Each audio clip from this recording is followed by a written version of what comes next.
প্রণাম জানাই যুগ পুরুষোত্তম পরম প্রেম শ্রী ঠাকুরের শ্রী চরণে। প্রণাম জানাই জগৎজননী শ্রী শ্রী বর্মার শ্রী চরণে। প্রণাম জানাই সৎসঙ্গের প্রধান আচার্যদেব পরম পূজ্যপাদ শ্রী শ্রী বরদার শ্রী চরণে। প্রণাম জানাই সৎসঙ্গের প্রধান বর্তমান আচার্যদেব শ্রী শ্রী দাদার শ্রী চরণে। প্রণাম জানাই পূজ্যপাদ বাবাইদার শ্রী চরণে এবং অবিন্দার শ্রী চরণে। এবং আজকের এই দশম সেমিনার উপস্থিত শ্রদ্ধেয় দাদা মেয়েদের আমার সবাইকে আনন্দিত জয়গুরু জানাই। আসলে আমি বিশেষভাবে কৃতজ্ঞ ওয়েব সৎসঙ্গের যারা পরিচালক, আমাদের শ্রদ্ধেয় তপন দা, রানাঘাটের দাদা জয়দেব রাহাদা, তপজ্যোতি দা, বিপ্লব দা এবং সৌরদীপ দা। তারা আমাকে প্রস্তাব দিয়েছিলেন এরকম একটা কিছু করা যায় কিনা। আসলে সুযোগ পাওয়াতে আমি তাদের কাছে কৃতজ্ঞ এবং কৃতজ্ঞতা জানাচ্ছি আমার আজকে যারা শ্রোতা। কোনো সেমিনারেই আসলে ফ্রুটফুল হয় না যদি শ্রোতা না থাকে। তো তারা কষ্ট করে বসে আছেন। আমি চেষ্টা করব, আমি আসলে আমার সম্বন্ধে একটু বেশি বলা হয়ে গেছে। আমি আসলে বর্তমান আচার্যদেবের আশীর্বাদ প্রতি একজন ডায়াবেটোলজিস্ট। আমার চিকিৎসা জীবনে আমি কিন্তু খুব অসহায় ছিলাম, পেশেন্ট পাইতাম না, আমার সরকারি চাকরি হয়নি। মনে মনে ভাবতাম আমার জীবন মনে এখানেই শেষ, আমার কেরিয়ার। ঠিক সেই সময় আমাকে আশীর্বাদ করলেন বর্তমান আচার্যদেব পূজ্যপাদ শ্রী শ্রী দাদা। এটা না বললে আমার আজকে অকৃতজ্ঞতা হয়ে যাবে।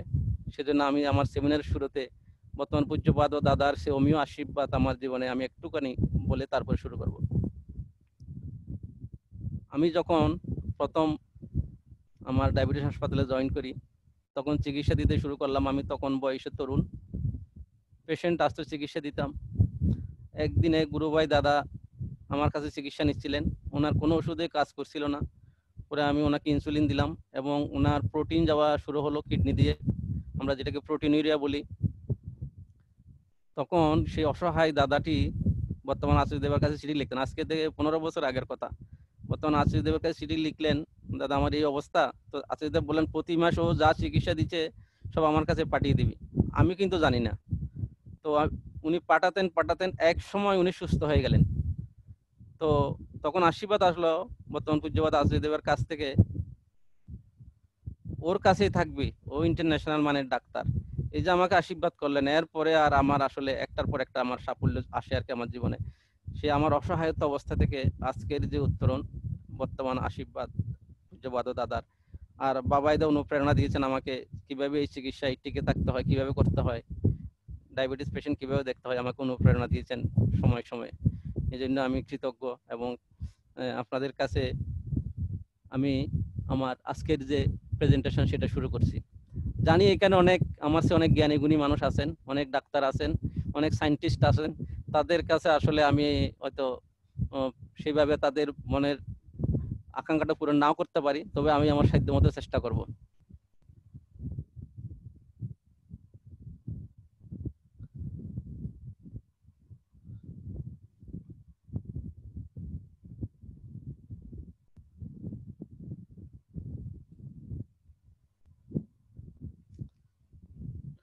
ডায়াবেটিস এ সাইলেন্ট কিলার। আপনার ভয় পাবেন না, অনেকে হয়তো ডায়াবেটিস পেশেন্ট আসে, সাইলেন্ট কিলার না। যদি আমরা ঠাকুরের নিয়ম নীতি মেনে চলি, বিধি মাফিক চলি, সেটা কিন্তু আমাদের জন্য আশীর্বাদ। ডায়াবেটিস পেশেন্ট দীর্ঘজীবী হয় যদি নিয়ম মানেন আপনারা সবাই। দেখেন ডায়াবেটিস কিন্তু দিন দিন বাড়ছে।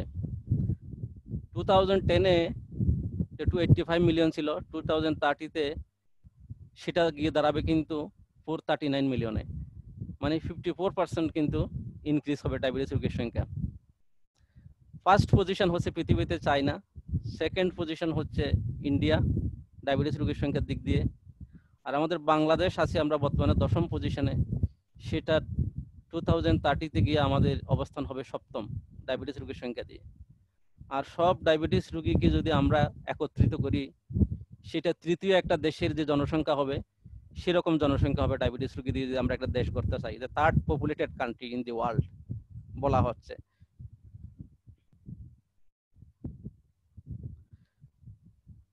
ইন্টারন্যাশনাল ডায়াবেটিক ফেডারেশন 2019-এর একটা সমীক্ষা অনুযায়ী approximately 463 million adults, that is 20 to 79 years, are living with diabetes. By 2045 this will rise to 700 million, মানে প্রায় দ্বিগুণ হয়ে যাবে 2045 সাল নাগাদ। এখন আছে 463 million adult population in diabetes patient. The proportion of people with type 2 diabetes is increasing in most countries.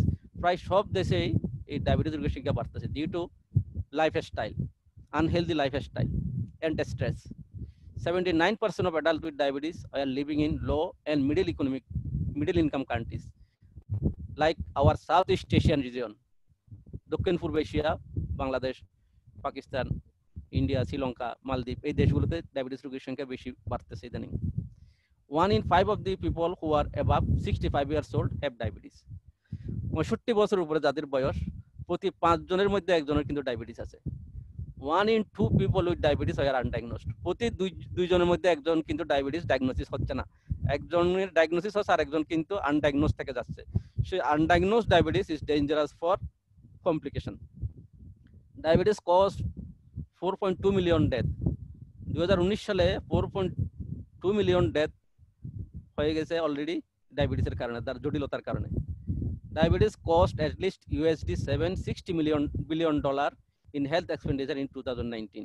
2019 এর $760 billion অলরেডি খরচ হয়ে গেছে ডায়াবেটিসের টোটাল স্পেন্ডিং কস্ট, ট্রিটমেন্ট কস্টের জন্য। More than 1.1 million children and adolescents are living with type 1 diabetes. Type 1 diabetes যেটা insulin dependent diabetes আমরা বলি, সেটা ছিল 1.1 million. More than 20 million live births, 1 in 6 live births are affected by diabetes during pregnancy. প্রতি 6টা pregnant মায়ের মধ্যে একজন মায়ের আমরা যেটা বলি gestational diabetes, pregnancy related diabetes থাকে। 374 million people are at increased risk of developing type 2 diabetes. 374 million people বর্তমানে রিস্কের মধ্যে আছে, ডায়াবেটিস হওয়ার অপেক্ষায় আছে তারা। আরো 374 মিলিয়ন তারা ডায়াবেটিস হয়ে যাবে অদূর ভবিষ্যতে। The ancient history of diabetes. ডায়াবেটিসের কিভাবে নামকরণ করা হয়? Ancient history of diabetes was first described by the Egyptian papyrus about 1500 BC. ইজিপ্টিয়ানের কিছু ধর্মযাজক তারা এটার নাম দিয়েছিলেন, ডেসক্রাইব করছিলেন। আর আমাদের ইন্ডিয়ান সুশ্রোষণ চরক, আপনারা অনেকে নাম শুনতে পারেন, সুশ্রোষণ চরকও 400 and 500 BC তারা নাম দিয়েছিলেন এটার মধুমেহ, হানি টিউরিন। তখন একটা স্বীকৃত চিকিৎসা পদ্ধতি ছিল প্রস্রাব পান করা। সে প্রস্রাব পান করতে গিয়ে দেখা গেছে প্রস্রাবটা একটু মিষ্টি মিষ্টি লাগে, তখন তারা নাম দিলেন এটা হানি টিউরিন, মানে মধুমেহ। The term diabetes, that is siphon, was first used by the Greek physician in the 2nd century AD. Greek physician siphon, ওই যে পানি যেভাবে পড়ে সেভাবে, তখন সেটাকে নাম দিলেন ডায়াবেটিস। এটা Greek word. The term mellitus was added by the British physician in the late 1700. British physician নাম দেয় মেলাইটাস, মানে হানি, এই জন্য এটার নাম হচ্ছে ডায়াবেটিস মেলাইটাস। আর আমাদের এই পাক ভারত উপমহাদেশের নাম হচ্ছে এটা মধুমেহ রোগ, হানি টিউরিন। What is diabetes? Diabetes is nothing that is intracellular hypoglycemia and extracellular hyperglycemia due to insulin deficiency or rejection. হয়তো বুঝবেন, আমি একটু বুঝিয়ে বলি, অনেকে ফিজিশিয়ান না বা সায়েন্টিস্ট না। এটা এমন একটা অবস্থা যখন আমাদের প্যানক্রিয়াস, আমরা বলি প্যানক্রিয়াসের বিটা সেল আছে, বিটা সেল থেকে ইনসুলিন সিক্রেশন হওয়ার কথা। সেই ইনসুলিন যদি সিক্রেশন হওয়ার পরে শরীরের কাজে না লাগে, ইনসুলিনের কাজ হচ্ছে গ্লুকোজটাকে সেলের মধ্যে ঢুকিয়ে দেওয়া। এখন কোনো কারণে যদি ইনসুলিন রিসেপ্টরের সাথে বাইন্ড করতে না পারে, তখন গ্লুকোজটা সেলের মধ্যে ঢুকে না। তখন দেখা যায় ইনসুলিন রক্তের মধ্যে বাড়তে থাকে, কিন্তু সেই গ্লুকোজটা ঢুকতেছে না, তখন হয় হাইপারগ্লাইসিমিয়া বলি। এই হাইপারগ্লাইসিমিয়া একটা সার্টেন রেঞ্জ পর্যন্ত কিডনি ধরে রাখতে পারে। যদি 180-র উপরে চলে যায়, সেই গ্লুকোজটা রক্ত বা কিডনি ধরে রাখতে পারে না, তখন এটা প্রস্রাবের মধ্যে দিয়ে বেরিয়ে যায়। সেই সামগ্রিক অবস্থার নাম হচ্ছে ডায়াবেটিস। ডায়াবেটিসের আবার প্রকারভেদ আছে। টাইপ 1 ডায়াবেটিস মেলিটাস, যেটাকে আমরা বলি ইনসুলিন ডিপেন্ডেন্ট ডায়াবেটিস। এই প্রকার ডায়াবেটিস সাধারণত কম বয়সে হয়। এই প্রকার ডায়াবেটিসে চিকিৎসা শুরু থেকে ইনসুলিন প্রয়োজন হয়। ইনসুলিন ছাড়া এই টাইপের পেশেন্ট কিছু বাঁচা সম্ভব নয়। টাইপ 2 ডায়াবেটিস, এটাই সিংহভাগ আজকে আমরা যেটা পৃথিবীতে দেখতে পাই, মোর দেন 95% কেসেস আর টাইপ 2 ডায়াবেটিস। এটা ইনসুলিন নির্ভরশীল ডায়াবেটিস নয়, এই জন্য এটাকে বলা হয় নন ইনসুলিন ডিপেন্ডেন্ট ডায়াবেটিস অথবা লাইফস্টাইল ডিজিজ। লাইফস্টাইল ডিজিজ বলছে এই কারণে এটা মানুষের জীবনযাত্রার সাথে সম্পর্কিত, সেটা আমরা পরে দেখবো কিভাবে জীবনযাত্রার সাথে এটা সম্পর্কিত। এটার আরেকটা নাম হচ্ছে মেচুরিটি অনসেট ডায়াবেটিস, সাধারণত 40 বছর বা তার বেশি বয়স এটা হয়ে থাকে। আদার স্পেসিফিক টাইপস অফ ডায়াবেটিস অন্যান্য কিছু কারণে হয়, যেমন টক্সিন বা আদার hormone imbalance, hyperthyroid, Cushing syndrome, এরকম কিছু এন্ডোক্রাইন প্রবলেম আছে, অথবা টক্সিনের কারণে, কিছু ড্রাগের কারণে, স্টেরয়েড জাতীয় ড্রাগের কারণে হয়। এটা আর বলছি আমরা আদার স্পেসিফিক টাইপস অফ ডায়াবেটিস। আরেক প্রকারের ডায়াবেটিস আছে, এটার নাম হচ্ছে জেস্টেশনাল ডায়াবেটিস মেলিটাস। এটা প্রেগন্যান্সিতে হয়, first time detected during pregnancy, first time it is called gestational diabetes. মানে প্রথম যখন ডায়াবেটিস ধরা পড়ে কোনো মায়ের, আগে ডায়াবেটিস জানা ছিল না, কিন্তু প্রেগন্যান্সি অবস্থায় যখন ধরা পড়ে তখন তাকে আমরা বলি জেস্টেশনাল ডায়াবেটিস। এই প্রকার ডায়াবেটিস খুব ভয়ঙ্কর মার জন্য এবং বাচ্চার জন্য। এই জন্য মায়ের ডায়াবেটিস এমনভাবে কন্ট্রোল করতে হয় যাতে বাচ্চার টের না পায়। সেটা কিরকম? মায়ের ডায়াবেটিসে খুব ভালো কন্ট্রোল করা লাগে। তো একটা কথা আছে, you control mother's hyperglycaemia in such a way that the baby cannot realize that mother is diabetic. মায়ের যে ডায়াবেটিস আছে সেটা গর্ভস্থ সন্তান যেন টের না পায়। সেটা যদি টের পায়, যদি মায়ের হাইপারগ্লাইসেমিয়া থাকে, বেশি বেশি সুগার থাকে, সেটা বাচ্চা টেনে খেয়ে নেয় প্লাসেন্টার মাধ্যমে, তখন সেই বাচ্চাটা ওজন বৃদ্ধি পায়। হ্যাঁ, বাবা মা আত্মীয় স্বজন খুব খুশি হয়, আমার ছেলে বেশ নাদুস নুসুস মোটা বাচ্চা হয়েছে, রাজপুত্রের মতো। কিন্তু তখন সন্দেহ করতে হবে মায়ের হয়তো ডায়াবেটিস আছে। মায়ের ডায়াবেটিস থাকলে এরকম ওয়েট বেশি হয় বাচ্চার, এটা মাথায় রাখতে হবে। এটা একটা বিশাল জগৎ আসলে ডায়াবেটিস। এটা যদিও নামটা খুব ছোট, এই ডায়াবেটিস একটা কেস দিয়ে কিন্তু এমডি, এফসিপিএস, এমআরসিপি পাস হয়ে যায়। এত বেশি তার বিস্তৃতি, এত বেশি তার জটিলতা, এটা এই অল্প সময়ের মধ্যে ডায়াবেটিস বলে শেষ করা যাবে না। দুইটা ভলিউমে আছে ডায়াবেটিসে, জন পিকআপে দুটা ভলিউমের দাম প্রায় বাংলাদেশি টাকায় 40 থেকে 45,000 টাকা। কি পরিমাণ মানে বিস্তৃতি ডায়াবেটিসের। আচ্ছা, রিস্ক ফ্যাক্টর। রিস্ক ফ্যাক্টর কি কি? রিস্ক ফ্যাক্টরের মধ্যে কিছু রিস্ক ফ্যাক্টর আছে নন মডিফাইয়েবল, যেটাকে আমরা মডিফাই করতে পারি না, আর একটা আছে এইজিং, বয়স। বয়সের কারণে, বয়স বৃদ্ধি পেলে কিন্তু ডায়াবেটিসের প্রবণতা বেশি পায়। তো এই জেনেটিক ঠাকুর বলছেন কিরকম দেখেন, এই জেনেটিক আমরা যেটা বলি সাধারণত 5 ডিগ্রি রিলেটিভ আমরা বলি, মা বাবা ছেলে মেয়ের যদি মা বাবার যদি বা ভাই বোনের যদি ডায়াবেটিস থাকে তাহলে ছেলে মেয়ের হতে পারে, বংশ পরস্পরায় যে ডায়াবেটিস এটা জেনেটিকের কারণে হয়। তো ঠাকুর কি বলছেন দেখেন, ব্যাধি অনেক প্রকারে আক্রমণ করতে পারে, তার মধ্যে প্রধান হচ্ছে নিজের জন্মগত প্রকৃতি সঞ্চাত, যেটাকে আমরা জেনেটিক বলতেছি। আর কতগুলি আছে বহি প্রকৃতির নানা প্রকার আক্রমণ হতে, যা নাকি আমাদের বিধানকে দুষ্ট করে তোলে। তাছাড়া নিজেদের ব্যতিক্রম দুষ্ট অনুচলন তো আছেই। আমাদের অন্তস্থ নিরুৎ সংবেদনা যদি তাজা হয়ে না থাকে, তবে আমরা ওই বহি প্রকৃতির সংঘাত হতে যেগুলি জন্মে, অন্তত আগন্তুক ব্যাধি যাকে বলে, সেগুলি হতে রেহাই পাই তাকে কমই। তাহলে অনেক কথা আছে আসলে, এটা বলতেন ঠাকুরও, এই যে জেনেটিকের ব্যাপারে ঠাকুরও বলছেন, এটা জন্মগত রোগ যে আছে, স্বাস্থ্য সদাচারের ঠাকুর এটা বলা আছে। আর একটা আছে এইজিং, মানে বয়স বাড়ার সাথে সাথে। তাহলে বয়স বাড়লে কি আমি তাহলে অপাংতে হয়ে যাব? আমি কি ডিপ্রেশনে ভুগবো? আমার ডায়াবেটিস আসবে বা আমার হাইপারটেনশন হবে? তো ঠাকুর কি বলছে দেখুন, ঠাকুর বলছেন বয়স বাড়াকে, বার্ধক্যকে যদি স্বীকার করে নাও আর তোমার যোগ তাকে যদি সব কিছুকে গুটিয়ে নেবার, ততই তুমি সংকুচিত হয়ে উঠবে। স্ফূর্তি নিয়ে চললে যতখানি চলতে পারতে, তার সাইতে তোমার অনুচলন ও অনুবলন ক্ষীণ হতে ক্ষীণতর হতে থাকবে, তুমি ঠকবে। তাই বলি, বার্ধক্য আসে আসুক, তুমি ওসব হাঙ্গামা ভাবতে যাবে কেন? সার্থকতায় এগিয়ে যাওয়ার অনুচলনকে সঙ্গে রেখে তুমি চলো, যতখানি উর্জনায় এগিয়ে যেতে পারো তা যাও। বৃদ্ধ মানে কৈষ্ণী হয়ে যাওয়া নয় কো, বরং সামর্থ্য নন্দিত প্রাজ্ঞ উৎসর্জনী প্রদীপ্তি নিয়ে জীবনীয় তাৎপর্য নিজেকে স্বস্থ শ্রোতা করে তোলা। ব্যতিক্রম দুষ্ট হয়ে চললে সত্তা ও কৈষ্ণ হয়ে চলতে থাকে।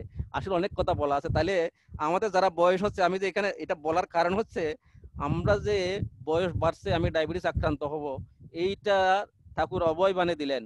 হ্যাঁ, আমি বৃদ্ধ হচ্ছি এটা যাতে আমি মনে না করি। আর মডিফাইবল রিস্ক ফ্যাক্টরের মধ্যে আছে কিছু ইমিউনোলজিক্যালের মধ্যে বিভিন্ন অ্যান্টিজেন আছে, ভাইরাস আছে, বিভিন্ন ভাইরাস আছে। ভাইরাসের কারণে টাইপ 1 ডায়াবেটিস খুব কমন হয়। এই জন্য ঠাকুর সদাচারের কথা বলছেন, সদাচার পালন করার জন্য। এই ঠাকুরের সদাচার পালন করলে আমরা ভাইরাস আক্রমণ থেকে আমরা রক্ষা পাবো। এই ভাইরাস আক্রমণ করলে কিন্তু এই ভাইরাসটা অ্যান্টিজেন হিসেবে কাজ করে, অ্যান্টিজেন অ্যান্টিবডি রিয়েকশন হয়, অটোইমিউন রিয়েকশন আমরা বলি, autoimmune destruction of the beta cell. সেই বিটা সেল প্যানক্রিয়াসের যে বিটা সেল, সেই বিটা সেলকে ডিস্ট্রাকশন করে। বিটা সেল ডিস্ট্রাকশন করলে ultimately lack of insulin, that is absolute lack of insulin, কোনো ইনসুলিন যদি না থাকে এই বিটা সেল ডিস্ট্রাকশনের কারণে, তখন এই প্রকার টাইপ 1 ডায়াবেটিস হয়। আমি আগেই বলছিলাম এটা ইনসুলিন ডিপেন্ডেন্ট ডায়াবেটিস হয়ে যায়, তখন সারা জীবন ইনসুলিন নিতে হয়। ডায়েটারি, এই জন্য সদাচারের ভূমিকা এখানে প্রচন্ড বেশি। তো ঠাকুর বলছেন দেখেন সদাচার নিয়ে, সদাচারে বাসে বারে লক্ষ্মী বাধা থার করে, সুস্থ থাকবার আচরণে সদাচার, তাই সদাচার পালন করো, সুস্থ থাকো। তাহলে সদাচার পালন করলে লক্ষ্মী কিভাবে বাধা থাকবে? এই দেখুন, আমি যদি সদাচার পালন না করার ফলে আমি যদি ভাইরাস আক্রান্ত হই, তাহলে আমার ডায়াবেটিস হয়ে যাবে। আমার ডায়াবেটিস হয়ে গেলে আমার সারা জীবন ইনসুলিন নিতে হবে, বিশেষ করে টাইপ 1 ডায়াবেটিস হলে সারা জীবন ইনসুলিন নিতে হবে। এতে একটা কস্টিং এর ব্যাপার আছে, মাপজোপের ব্যাপার আছে, ডাক্তার দেখানো, তারপরে ডায়াবেটিসের জটিলতার কারণে যদি আমার নেফ্রোপ্যাথি হয়, রেটিনোপ্যাথি হয়, তাহলে আমার ধন সম্পদ যা আছে তা কিন্তু সব চলে যাবে। আগে আমি ভাবতাম লক্ষ্মী বাঁধা, তার করে লক্ষ্মী কোনো প্রেমে বাঁধানো কোনো লক্ষ্মী মূর্তি হয়তো হবে। এখন এই ডায়াবেটিস চিকিৎসা করতে গিয়ে দেখি ঠাকুর তো যা বলেছেন তার অন্তর্নিহিত তাৎপর্য ভেরি সাইন্টিফিক। লক্ষ্মী আবার ছেড়ে যাবে, মানে আমার ধন সম্পদ যা আছে সব ছেড়ে যাবে আমি যদি সদাচার সম্পন্ন না হই। যে কোনো ব্যাধি এসে আক্রমণ করবে আমাকে। যেমন আজকে আমরা কোভিড এর কথা বলছি, কোভিড-19 এর জন্য আমরা সবাই টিকার জন্য আগ্রহ সহকারে বসে আছি, কবে টিকা আসবে আমরা মুক্ত হব। কিন্তু এই কোভিড চলে যাওয়ার পরে কি এখানে শেষ না, আরো করোনা, আরো ভাইরাস আসতে পারে, যে এই ভাইরাস হয়তো এইরকম আর একটা মহামারী করে দিয়ে যেতে পারে। এই জন্য ঠাকুর আমাদের এবার দিয়ে গেলেন যজন যাজন ইষ্টবিধি সত্যয়ন সদাচার। এই যে পঞ্চনীতি, এই পঞ্চনীতি হচ্ছে একটা বিশেষ টিকা। এই টিকা নিলে পরে ভাইরাস ব্যাকটেরিয়া সহজে আমাদের কাছে আসতে পারবে না, আসলেও আমাদের এমন ইমিউনিটি ডেভেলপ করবে যে ইমিউনিটি সেই ভাইরাস এবং ব্যাকটেরিয়াকে পরাস্ত করবে। ঠাকুর সেই বিধান দিয়ে গেছেন কিন্তু আমাদের বাঁচার জন্য। এইটা সব সাইন্টিফিক কথা ঠাকুরের যা বলা। তারপর ডায়েটারি কাউ মিল্ক দেখেন, smoke and cut meat, coffee, gluten. অনেক সময় দেখা যায় মায়েদের বা বাবাদের আত্মীয় স্বজনের একটা যোগ থাকে গরুর দুধ খাওয়ানো বাচ্চাদের কম বয়সে। গরুর দুধ কিন্তু এটা অ্যান্টিজেন হিসেবে কাজ করে। এই অ্যালবুমিনটা, কাউয়ের মিল্কের অ্যালবুমিনটা অ্যান্টিজেন হিসেবে কাজ করে, তখন অ্যান্টিজেন অ্যান্টিবডি রিঅ্যাকশন করে অটোইমিউন ডিসঅর্ডার, তাও বিটা সেল নষ্ট হতে পারে। এই জন্য be careful about cows milk in early childhood, that is 2 বছরের আগে। 2 বছরের আগে অন্তত গরুর দুধ যেন আপনারা না খাওয়ান বাচ্চাদেরকে, এটা কিন্তু টাইপ 1 ডায়াবেটিস হতে পারে। কফি এবং গ্লুটেন, এটাও অ্যান্টিজেনিসিটি আছে, এখান থেকে টাইপ 1 ডায়াবেটিস হতে পারে। এবং stress, any kind of stress, virus stress, infection stress, antigenic স্ট্রেসের কারণে টাইপ 1 ডায়াবেটিস হয়। আর টাইপ 2 ডায়াবেটিস আমরা যেটা কনসার্ন সবচেয়ে বেশি, overweight, obesity, physical inactivity, pregnancy, intrauterine and early childhood malnutrition, stress, smoking. এই স্ট্রেসের কথাটা কিন্তু বারবার ঘুরে ফিরে আসতেছে। প্রথম ওভারওয়েট কিন্তু ভালো না, ওজন বাড়লে কিন্তু ইনসুলিন রেজিস্ট্যান্স, আমরা বলি ইনসুলিন রেজিস্ট্যান্স হলে আলটিমেটলি টাইপ 2 ডায়াবেটিস খুব বেশি হয়, ইনসুলিনগুলো কাজ করতে পারে না। এই জন্য শরীরের ওজনকে সবসময় তার একটা ডিজায়ার লেভেলে থাকতে হবে, উচ্চতার সাথে ওজনের একটা সামঞ্জস্য রাখতে হবে। কতটুক হাইট হলে কতটুকু ওজন থাকবে, এর বেশি হলে এটার নাম হলো ওভারওয়েট, ওবেসিটি। এটা আমরা বিএমআই বাইর করি, সাইন্টিফিক একটা ক্যালকুলেশন আছে। আমরা সেই সায়েন্সে যাচ্ছি না, যেহেতু আজকের একটা সেমিনারটা ঠাকুরের দৃষ্টিতে সেমিনার। ফিজিক্যাল ইনঅ্যাক্টিভিটি, ঠাকুর বলছেন বিশ্রাম লোভী হইও না। ঠাকুর বিশ্রাম লোভী হওয়ার জন্য না করছেন, আরাম প্রত্যাশী হইও না। তাহলে কিন্তু আরাম প্রত্যাশী, বিশ্রাম লোভী হইলে কিন্তু আমাদের টাইপ 2 ডায়াবেটিস আমাদের হয়ে যাবে। সবসময় একটা কাজের মধ্যে থাকতে হবে, ফিজিক্যাল অ্যাক্টিভিটির মধ্যে থাকতে হবে। Intrauterine and early childhood malnutrition, এটা আর একটা বিশেষ আশঙ্কার বিষয় আমাদের এই পাক ভারত উপমহাদেশে, বিশেষ করে গর্ভবতী মা যারা আছে তাদেরকে কিন্তু মেল নিউট্রিশন হয় তাদের অনেকে। আমরা বুঝি না protein, carbohydrate, fat, vitamin, minerals কতটুকু দিতে হবে। ব্যালেন্স ডায়েট আমরা নেই না। আমরা অনেক সময় এক থালা ভাত নিলাম, সাথে আলু সিদ্ধ নিলাম, তার মানে আমরা কার্বোহাইড্রেট দিয়ে কার্বোহাইড্রেট খেলাম। আমাদের পুষ্টি জ্ঞানের অভাবের কারণে, বিশেষ করে গ্রামে গঞ্জে খুব বেশি হয়, ব্যালেন্স ডায়েটের অজ্ঞতার কারণে, এই কার্বোহাইড্রেট, প্রোটিন, ফ্যাট, ভিটামিন, মিনারেলসের ইমব্যালেন্সের কারণে মা যদি অপুষ্টিতে ভোগে, তার গর্ভস্থ সন্তান অপুষ্টিতে ভুগবে। অপুষ্টিতে ভুগলে তখন তার প্যানক্রিয়াসের হাইপো ফাংশন হয়। এই বাচ্চাটা যখন ভূমিষ্ঠ হওয়ার পরে আস্তে আস্তে বড় হবে, তখন তার এই প্যানক্রিয়াস, যেটা আমরা বলি ইনসুলিন, যেখান থেকে সিক্রেশন হয় আলফা সেল থেকে, সেই ইনসুলিনের বিটা সেলের হাইপো ফাংশন হয় প্যানক্রিয়াসের। তখন কিন্তু আলটিমেটলি বাচ্চাটা যখন বড় হতে থাকে, তখন 15-20 বছর, 22 বছর বয়সে, তার 25 বছর বয়সে ডায়াবেটিস হয়ে যায়। এই যে স্ট্রেসের মধ্যে কিন্তু সব রোগের জীবাণু লুকিয়ে আছে। স্ট্রেস, এখন সবাই বলছে আনন্দে থাকার জন্য। আনন্দে না থাকলে কি হবে? আনন্দে না থাকলে স্ট্রেস হরমোন, যেটা আমরা বলি, স্ট্রেস হরমোন আছে কিন্তু আমাদের শরীরে, কর্টিসল, ক্যাটাকোলামাইন, গ্রোথ হরমোন, এগুলো বেশি রিলিজ হয়। এগুলো বেশি রিলিজ হলে সিম্প্যাথেটিক অ্যাক্টিভ বেড়ে যায়। সিম্প্যাথেটিক অ্যাক্টিভিটি বেড়ে গেলে আমাদের কিন্তু ইনসুলিন রেজিস্ট্যান্স হয়, ইনসুলিনটা কাজ করতে পারে না। তখন কিন্তু দেখা যায় ডায়াবেটিস আনকন্ট্রোল থাকে। ডায়াবেটিস আনকন্ট্রোল থাকলে, ডায়াবেটিস আনকন্ট্রোল হওয়ার কারণে তার হাইপার টেনশন হয়, হার্ট রেট বাড়ে, ইসকেমিক কার্ডিয়াক ডিজিজ হয়, নেফ্রোপ্যাথি হয়। মানে এটা এক সূত্রে গাথা। স্ট্রেসের কাউন্টার রেগুলেটরি হরমোন যেগুলো, স্ট্রেস হরমোন যেগুলো, এগুলো যদি ওভার অ্যাক্টিভ থাকে, তাহলে কিন্তু এই আমাদের ডিজিজের প্রবণতা, কার্ডিয়াক হার্ট রেট বাড়লে, ব্লাড প্রেশার বাড়লে, তারপর ডায়াবেটিস বাড়লে, এগুলো আলটিমেটলি সব রোগকে ডেকে নিয়ে আসে। এক ডায়াবেটিস থাকলে সব রোগকে ডেকে নিয়ে আসবে। আমরা বলি মাইক্রোভাস্কুলার এন্ড ম্যাক্রোভাস্কুলার কমপ্লেক্স। এই জন্য স্ট্রেস রিল্যাক্সেশন করতে হবে। তো ঠাকুর বললেন কি? নাম ধ্যানের কথা বললেন। নাম ধ্যান করলেন, নাম মানুষকে তীক্ষ্ণ করে, ধ্যান মানুষকে স্থির ও গহনক্ষম করে। তো এটা কিভাবে, এটা সায়েন্স কিভাবে এটার সাথে রিলেটেড?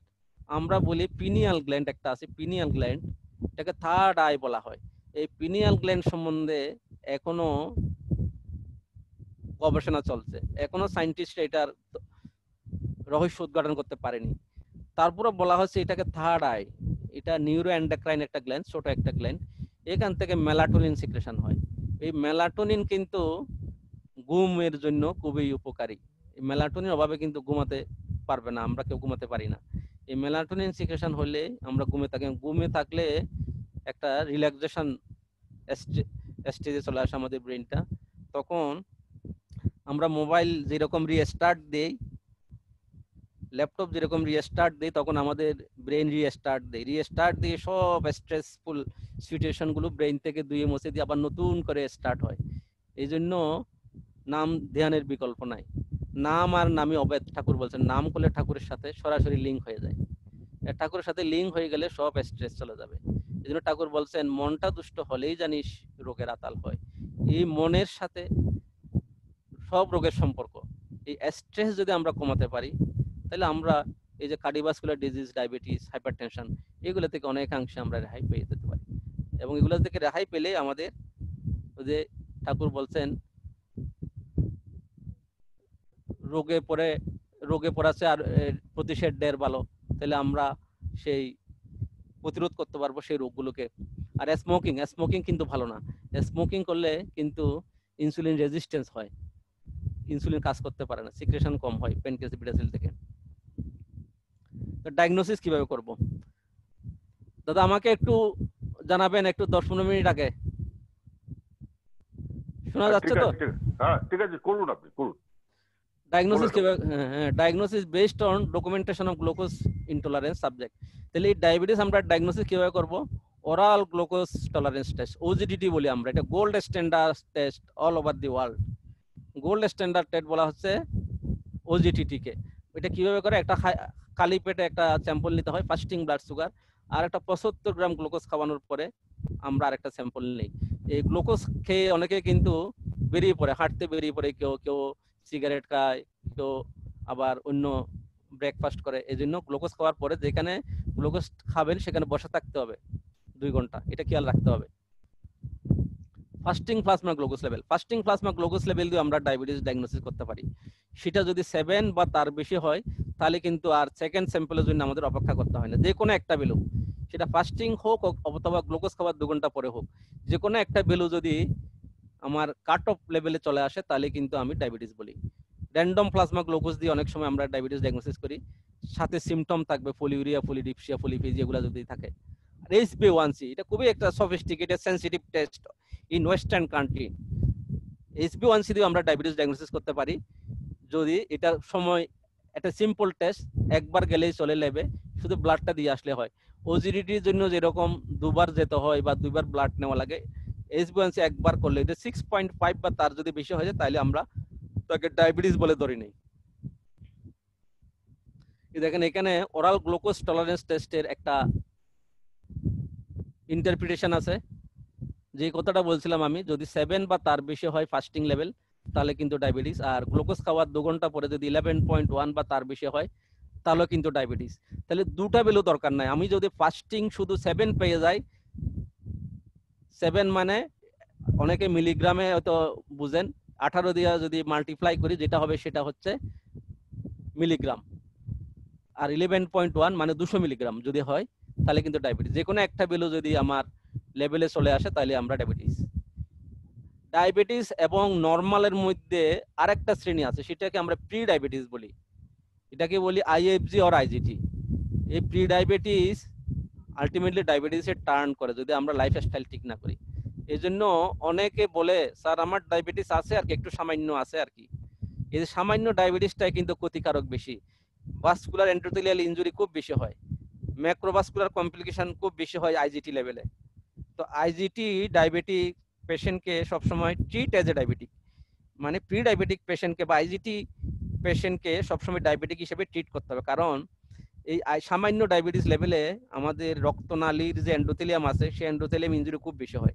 সেই এন্ডোথেলিয়াম ইনজুরি হলে থ্রম্বাস ফর্মেশন হয়, thrombus occlusion of the artery, পুরো আর্টারির ফুল লেন্থকে অক্লুশন করে ফেলে, তখন নেক্রোসিস হয়, মায়োকার্ডিয়াল নেক্রোসিস বা CBD, স্ট্রোক, এগুলো হয়। এই জন্য ডায়াবেটিস সামান্য বলে তাকে কিন্তু অবহেলা করা যাবে না।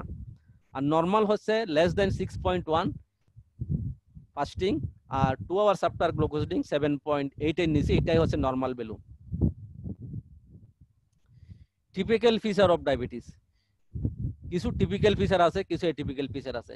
টিপিক্যাল ফিচারের মধ্যে আছে polyuria, polydipsia, polyphagia, weight loss, general weakness, মানে ঘন ঘন প্রস্রাব হওয়া, জলের তৃষ্ণা পাওয়া, বেশি বেশি খাওয়া রুচি হওয়া, ওয়েট লস। অনেক পেশেন্ট এসে বলে আমি এত ভালো ভালো খাচ্ছি কিন্তু আমার তো ওজনটা কমে যাচ্ছে, তারও দুর্বল লাগা, শরীর দুর্বল লাগে, হ্যাঁ, ভালো খাওয়ার পরেও দেখা যায় শরীরের দুর্বলতা কমে না।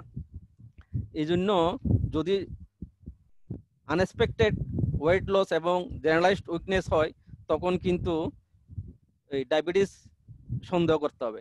ঠাকুর কি বলছে দেখেন এই সিমটম নিয়ে, যখনই দেখছো শরীর ও মনে আয়েস প্রচেষ্টা ক্রমশ প্রকট হয়ে উঠছে, স্লথ ও অবসন্ন হয়ে উঠছে তোমার শরীর ও মন, বুঝে নিও তুমি দুর্বল হয়ে উঠছো ক্রমশই।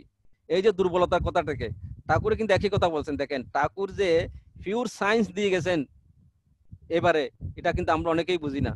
যিনি যে বিষয়ের বিশেষজ্ঞ তিনি ছাড়া কিন্তু আসলে ঠাকুরের সায়েন্স বোঝা খুব কঠিন। আমার তো মনে হয় আমার আরো কয়েক জীবন, আরো কয়েকজন আসতে হবে ঠাকুরের এই সায়েন্স বুঝতে গেলে, আমার মনে হয়। বুঝে নিও তুমি দুর্বল হয়ে উঠছো ক্রমশই, অবসাদে অভিভূত হওয়া হচ্ছে অসুস্থ হয়ে ওঠার আগমনী। এই যে জেনারেলাইজ উইকনেস এবং উইকনেস, ঠাকুর বলছেন বুঝে নিও তুমি দুর্বল হয়ে উঠছো ক্রমশই, অবসাদে অভিভূত হওয়া হচ্ছে অসুস্থ হওয়া ওঠার আগমনী। তা শ্রমে হোক বা বাধা ব্যাহতিতে হোক তখন থেকেই সাবধান হয়ে উঠতে চেষ্টা করো, প্রতিষেধী ব্যবস্থাকে অবলম্বন করে। প্রথমেই তোমার যা কিছু সব সহ তোমার শ্রেষ্ঠ প্রিয় বা প্রিয় পরম যদি কেউ থাকেন তাতে সক্রিয়ভাবে সুকেন্দ্রিক হতে প্রয়াস পাও। দ্বিতীয়ত তোমার জীবনীয় কর্মগুলি যা তোমার নিজের হাতে করলে চলে ক্রমশ সেগুলি করতে চেষ্টা করো এবং আয়ত্তে আনো। এক কথায় নিজে যা পারো তা অন্যকে করতে দিও না। আমরা অনেক সময় কাজের মানুষ রাখি, আরেকজনকে দিয়ে নিজের কাজ করাই। ঠাকুর সেটা বলছেন আমি যা নিজে পারি তা যেন অন্যকে দিয়ে না করাই। এতে করে আমার কি হবে, আমার ইনসুলিন রেজিস্ট্যান্স যেটা সেটা কমে যাবে। সায়েন্স এটা, কিন্তু এটা পিওর সায়েন্স, ঠাকুর সায়েন্সের কথাই বলছেন। Atypical manifestation are non-specific. A short list includes non-healing infection. অনেক সময় দেখা যায় ক্ষত স্থান শুকাচ্ছে না, বিভিন্ন কবিরাজের কাছে যায়, বিভিন্ন ডাক্তারের কাছে যায়, সার্জনের কাছে যায়, কিন্তু কেউ ডায়াবেটিস টেস্ট করাই না আমরা অনেকেই। এই যে যদি উন্ড হিলিং এ যদি দেরি হয়, তাহলে মনে করতে হবে আমার হয়তো ডায়াবেটিস থাকতে পারে। Infertility or repeated pregnancy loss, repeated যদি প্রেগন্যান্সি লস হয় কোনো মায়ের, বা বাচ্চা হয় না, সন্তান ধারণা অক্ষম, সেক্ষেত্রে কিন্তু ডায়াবেটিস একটা গুরুত্বপূর্ণ ভূমিকা পালন করে।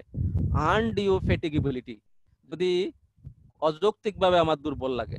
প্লুরাইটাস বালবি, এটা হচ্ছে অনেক সময় জননতন্ত্রে চুলকানি হয়, ইচিং হয়, এটা মেল ফিমেল উভয়ের ক্ষেত্রে হতে পারে। হ্যাঁ, জননতন্ত্রে যদি চুলকানি হয়, ইচিং হয়, তাহলেও কিন্তু এটা ডায়াবেটিসের একটা অ্যাটিপিক্যাল প্রেজেন্টেশন, এটা খেয়াল রাখবেন। এই দেখেন, general principles in management diabetes mellitus, এখানে আছে ডায়েট, ড্রাগ, ডিসিপ্লিন। তিনটা ডি আছে। ডায়েটের উপরে খুব জোর দিতে হবে, ড্রাগসের উপরে, ডিসিপ্লিনের উপরে, এডুকেশন এন্ড এক্সারসাইজ। এখানে 3D আছে, আমি এটাকে 5D করে নিতে চাই, কারণ এখানে ডাক্তারের ভূমিকা খুব কম, এই জন্য এটা 4th ডি হচ্ছে ডক্টর। আর আরেকটা ডি আছে, এই আরেকটা ডি আমি বলতে চাই না, হয়তো আপনাদের অনেকের মন খারাপ হবে। যারা এই 3টা ডি 4টা ডি যারা মানবে না, তাদের জন্য 5th ডি অপেক্ষা করে। আশা করি আপনারা সবাই মানবেন পরম পিতাকে মাথায় নিয়ে। সেই ডি যেন আমাদের জীবনে না আসে, আমরা সেটাই চাই। আর একটা হচ্ছে এডুকেশন। এডুকেশন জানতে হবে, শিক্ষা নিতে, শিক্ষা ঠাকুর যেমন বলে দীক্ষা নিয়ে শিক্ষা ধরিস, এইরকম ডায়াবেটিস হলে শিক্ষা নিতে হবে, জানতে হবে এই রোগ সম্বন্ধে। যিনি যত বেশি জানবেন, তিনি তত বেশি এটা আয়ত্ত আনতে পারবেন। কি জানতে হবে? ডায়াবেটিস কেন হয়, এটার কিছু ইমার্জেন্সি সিচুয়েশন আছে, এটার অ্যাডজাস্টমেন্ট অফ দি ইনসুলিন আছে, এটা ডায়েট সম্বন্ধে বোঝার ব্যাপার আছে, এক্সারসাইজ সম্বন্ধে বোঝার ব্যাপার আছে। এই জন্য যিনি যত বেশি জানবেন, তিনি তত বেশি রোগকে নিয়ন্ত্রণে রাখতে পারবেন। যিনি যত বেশি রোগ নিয়ন্ত্রণে রাখতে পারবেন, তার তত বেশি কমপ্লিকেশনটা কম হবে।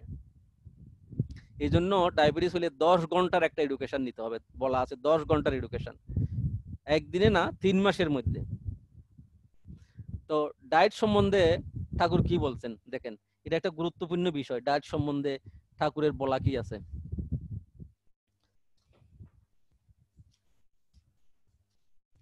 ঠাকুর বলছেন, ঠাকুরের প্রশ্ন করা হলো, শরীরের পুষ্টির জন্য কোন খাদ্য আপনি সবচেয়ে ভালো মনে করেন? শ্রী ঠাকুর বললেন, আমার মনে হয় হবিষ্যান্নের মতো পুষ্টিকর খাদ্য কমে আছে। ওতে আতপ চাল, কাঁচকলা, ডাল বাটা, তিল বাটা, ঘি, দুধ, কলা ইত্যাদি যেসব জিনিস খাওয়া হয়, আমার মনে হয় তাতে আর বিশেষ কোনো ডিফিসিয়েন্সি ঘাটতি থাকে না। তার মানে কি, এখানে প্রোটিন আছে, ফ্যাট আছে, কার্বোহাইড্রেট আছে, ভিটামিনস আছে, মিনারেলস আছে, সবই আছে ভবিষ্যান্নর খাদ্যে। আমাদের যে খাদ্য ব্যবস্থা, আমাদের 50 টু ব্যালেন্স ডায়েট যাকে আমরা বলি, 50 to 60% কার্বোহাইড্রেট থাকবে, সেখানে 30% ফ্যাট থাকবে, 10 to 20% প্রোটিন থাকবে, ভিটামিনস থাকবে, মিনারেলস থাকবে। খাদ্যের যে 6টি উপাদান, সেই 6টি উপাদানই থাকবে। এখন প্রশ্ন হলো, অনেকে বলে থাকে, প্রায় বলে, আমি তো মাছ মাংস খাচ্ছি না, না মাছ মাংস না খেলে প্রোটিনের ঘাটতি পূর্ণ হবে না। ঠাকুর বলছেন ওগুলো ভুল কথা। ঠাকুর বলছেন মাছ মাংস খাস নে, আর পেঁয়াজ রসুন মাদক সার, অম ধাতু আমিষ, অম ধাতুর হচ্ছে রোগ, আমিষ রোগ হয় আমিষ খেলে। আরেকটা কারণে আমরা প্রাণীজ আমিষ খাবো না, কারণ ঠাকুর বললেন একজনের জীবন এবং বৃদ্ধিকে আমি ব্যাহত করতে পারি না। এই ইতর প্রাণীগুলো, এগুলো কিন্তু ঠাকুরের সৃষ্টি, এগুলো জীবনকে বৃদ্ধিকে আমি ব্যাহত করতে পারি না। সেও বাঁচতে চায় তার মতো করে, তারও সুখ দুঃখ আছে, তারও মা আছে, তারও বাবা আছে, ভাই আছে, বোন আছে, তাকে আমি হত্যা করতে পারি না। এতে করে হিংসা সৃষ্টি হয়, তাকে কেটে খেলে হিংসাটা আরো বাড়ে যখন আমার পেটের মধ্যে যেই মাংসটা যাবে। এই জন্য ঠাকুর কিন্তু ইতর জন্তুকেও ভালোবাসতেন। এই জন্য ঠাকুরকে বলা হয় পরম প্রেমময়। একটা সার পোকাকেও ঠাকুর ভালোবাসতেন। একবার ঠাকুরের বিছনা করার সময় একটা সার পোকা পেলেন এক দাদা, তো ওটা মারতে গেলে ঠাকুর বলে, না না, ওকে মারিস না, ওই সার পোকাটাকে মারিস না। এইটা গেল তার আধ্যাত্মিক দিক। আমরা কোনো ইতর জন্তু মাংস আমরা খাবো না। কারণ সেও বাঁচতে চায়। তো ঠাকুরকে জিজ্ঞেস করা হলো, ঠাকুর তাহলে এগুলো আপনি সৃষ্টি করলেন কেন? ঠাকুর বললেন, তোদের খাওয়ার জন্য এটা সৃষ্টি করিনি, এটা সৃষ্টি করেছি পরিবেশের ভারসাম্য রক্ষা করার জন্য। বিভিন্ন প্রাণী বিভিন্ন ভাবে, এটা অনেক বিশাল ইকোসিস্টেম, এটা অনেক লম্বা জিনিস, আমি ওদিকে যাচ্ছি না, আপনারা অনেকেই ভালো জানেন এই ইকোসিস্টেমের অনেক জায়গায় অনেক প্রাণী কাজে লাগে। ঠাকুর বলেন, এটা তোদের খাওয়ার জন্য আমি সৃষ্টি করি নাই। ঠাকুর বললেন, তিল বাটা ডাল, সুসিদ্ধ ডাল, তিল এবং চিনে বাদামের মধ্যে খুব ভালো প্রোটিন আছে। এবং সায়েন্স কি বলছে, আজকালকার সায়েন্স বলছে ডাল এবং চাল যখন একসাথে মেশানো হয় খিচুড়ি হিসেবে যখন আমরা খাই, তখন কিন্তু এসেনশিয়াল যে অ্যামাইনো অ্যাসিড ঘাটতি থাকে সেটা কিন্তু ফুলফিল হয়ে যায়, তখন আর প্রোটিনের কোনো ঘাটতি থাকে না। আর আমরা যে মাছ মাংস খাই এটা কিন্তু এগুলোর মধ্যে স্যাচুরেটেড ফ্যাট, আমরা যেটা বলি খাসির মাংসের মধ্যে স্যাচুরেটেড ফ্যাট থাকে, আমরা প্রোটিন খাই ঠিকই কিন্তু এগুলোর মধ্যে স্যাচুরেটেড ফ্যাট বেশি থাকে। এই স্যাচুরেটেড ফ্যাট কোনগুলোকে বলে, যেগুলো রুম টেম্পারেচারে কঠিন অবস্থায় থাকে, ওগুলো সাদা সাদা শক্ত হবে। আর আনস্যাচুরেটেড ফ্যাট যেগুলো, এগুলো শরীরের জন্য কিন্তু খুব ভালো। এই আনস্যাচুরেটেড ফ্যাট কোথায় পাওয়া যায়? আনস্যাচুরেটেড তেল পাওয়া যায় সয়াবিন তেলে, অলিভ অয়েলে, সানফ্লাওয়ার অয়েলে, তিলে, এগুলো হচ্ছে unsaturated fat. Mono unsaturated fat, unsaturated poly unsaturated fat, এগুলো কিন্তু শরীরের জন্য বেনিফিশিয়াল। আর স্যাচুরেটেড ফ্যাট গুলো, এগুলো বেশি গেলে কি হবে, আমার কোলেস্টেরল লেভেল বাড়বে। কোলেস্টেরল লেভেল বাড়লে কি হবে, সেটা অ্যাথেরোস্ক্লেরোসিস করবে, আর্টারির গায়ে সেটা জমে থাকবে, রক্তনালীর গায়ে লেগে থাকবে। লেগে থাকলে কি হবে, রক্তনালীর গায়ের ইলাস্টিসিটি কমে যাবে। যত বেশি রক্তনালীর ইলাস্টিসিটি কমে যাবে তত বেশি হাইপার টেনশন হবে। আর হাইপার টেনশন হইলেই ultimately small vessel of the heart, যেটাকে আমরা বলি করোনারি আর্টারি, সেইখানে কিন্তু এটা সমস্যা করবে। বড় বড় আর্টারির মধ্যে এটা অ্যাথেরোস্ক্লেরোসিস করবে। সেই অ্যাথেরোস্ক্লেরোসিস করলে কিন্তু ultimately narrowing of the coronary artery and medium vessel artery or large vessel artery, ultimately occlusion of the artery. Occlusion of the artery হইলে distal part of the artery, যেই আর্টারিটা যেই সেলগুলোকে নিউট্রিশন সাপ্লাই দেয়, oxygen supply দেয়, তখন কিন্তু এটা কাট up হয়ে যাবে, সেখানে আর নিউট্রিশন আর অক্সিজেন সাপ্লাই যেতে পারবে না, যেটা আমরা বলি মায়োকার্ডিয়াল ইনফ্রাকশনে যেটা হয়, occlusion of the coronary artery. সেক্ষেত্রে কিন্তু লাইফ ইজ ইন ডেঞ্জার, তখন আমরা বাইপাস করতে বলি, স্টেন্টিং করতে বলি। তাইলে এটা সিম্পল ঠাকুরের ফর্মুলা। তাহলে মাছ মাংস কাশনি আর পেঁয়াজ রসুন মাদক স্যার, তাহলে এই মাছ মাংস শুধু এখানেই না, আপনি এই যে দেখেন আজকে যে করোনা ভাইরাস, এই করোনা ভাইরাস কিন্তু নিজে থেকে আসেনি, আমরা ডেকে নিয়ে আসছি। কথিত আছে সেই উহানের মার্কেটে, যেখানে জীবজন্তু বিভিন্ন রকম বাদুরের মাংস খাওয়া হইতো, বানুরের মাংস খাওয়া হতো, সেখান থেকে সেই ভাইরাসটা সংক্রমিত হয়ে পড়ছে। সেটা যদি আমরা বিশ্বাস করি, অথবা বিশ্বাস যদি নাও করি, মনে করি যদি আর্টিফিশিয়াল ভাইরাস হয়, তাহলে তো আরেকজনের জীবনকে বিপন্ন করে আমি তো সায়েন্স বানাতে পারি না। এই সায়েন্স তো ঠাকুর পছন্দ করতেন না। যেভাবে হোক, তাহলে এই আমাদের কৃতকর্মের ফল হচ্ছে আজকের এই করোনা ভাইরাস। ঠাকুর তো বলেছিলেন এক সময়, ঠাকুর একবার ভক্তজন বেষ্টিত অবস্থায় চোখের জল পড়ছে ঠাকুরের, তো ঠাকুরকে জিজ্ঞেস করা হলো, ঠাকুর আমরা কি আপনার মনে কোনো ব্যথা দিয়েছি, কষ্ট দিয়েছি, আপনি কাঁদছেন কেন?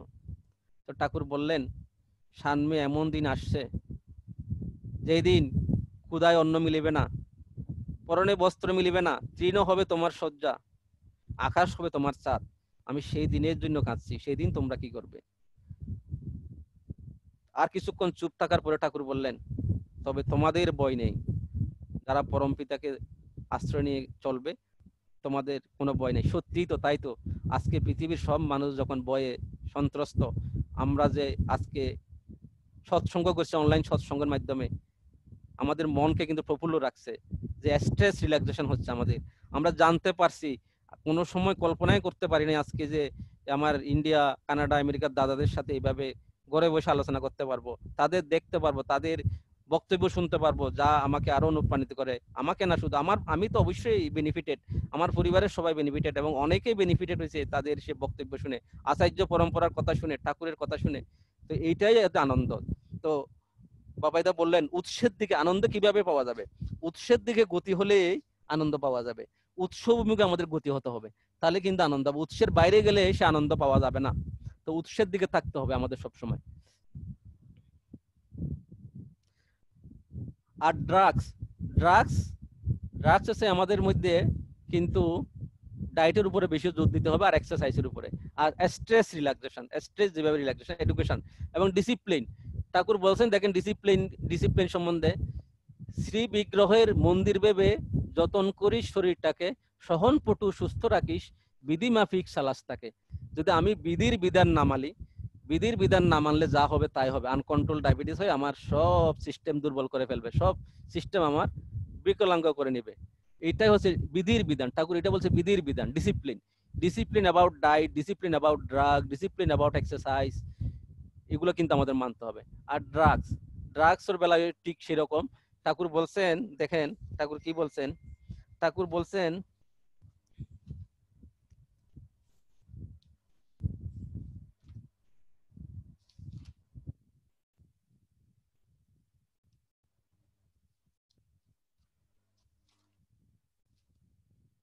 মানে ওইটাই আর কি,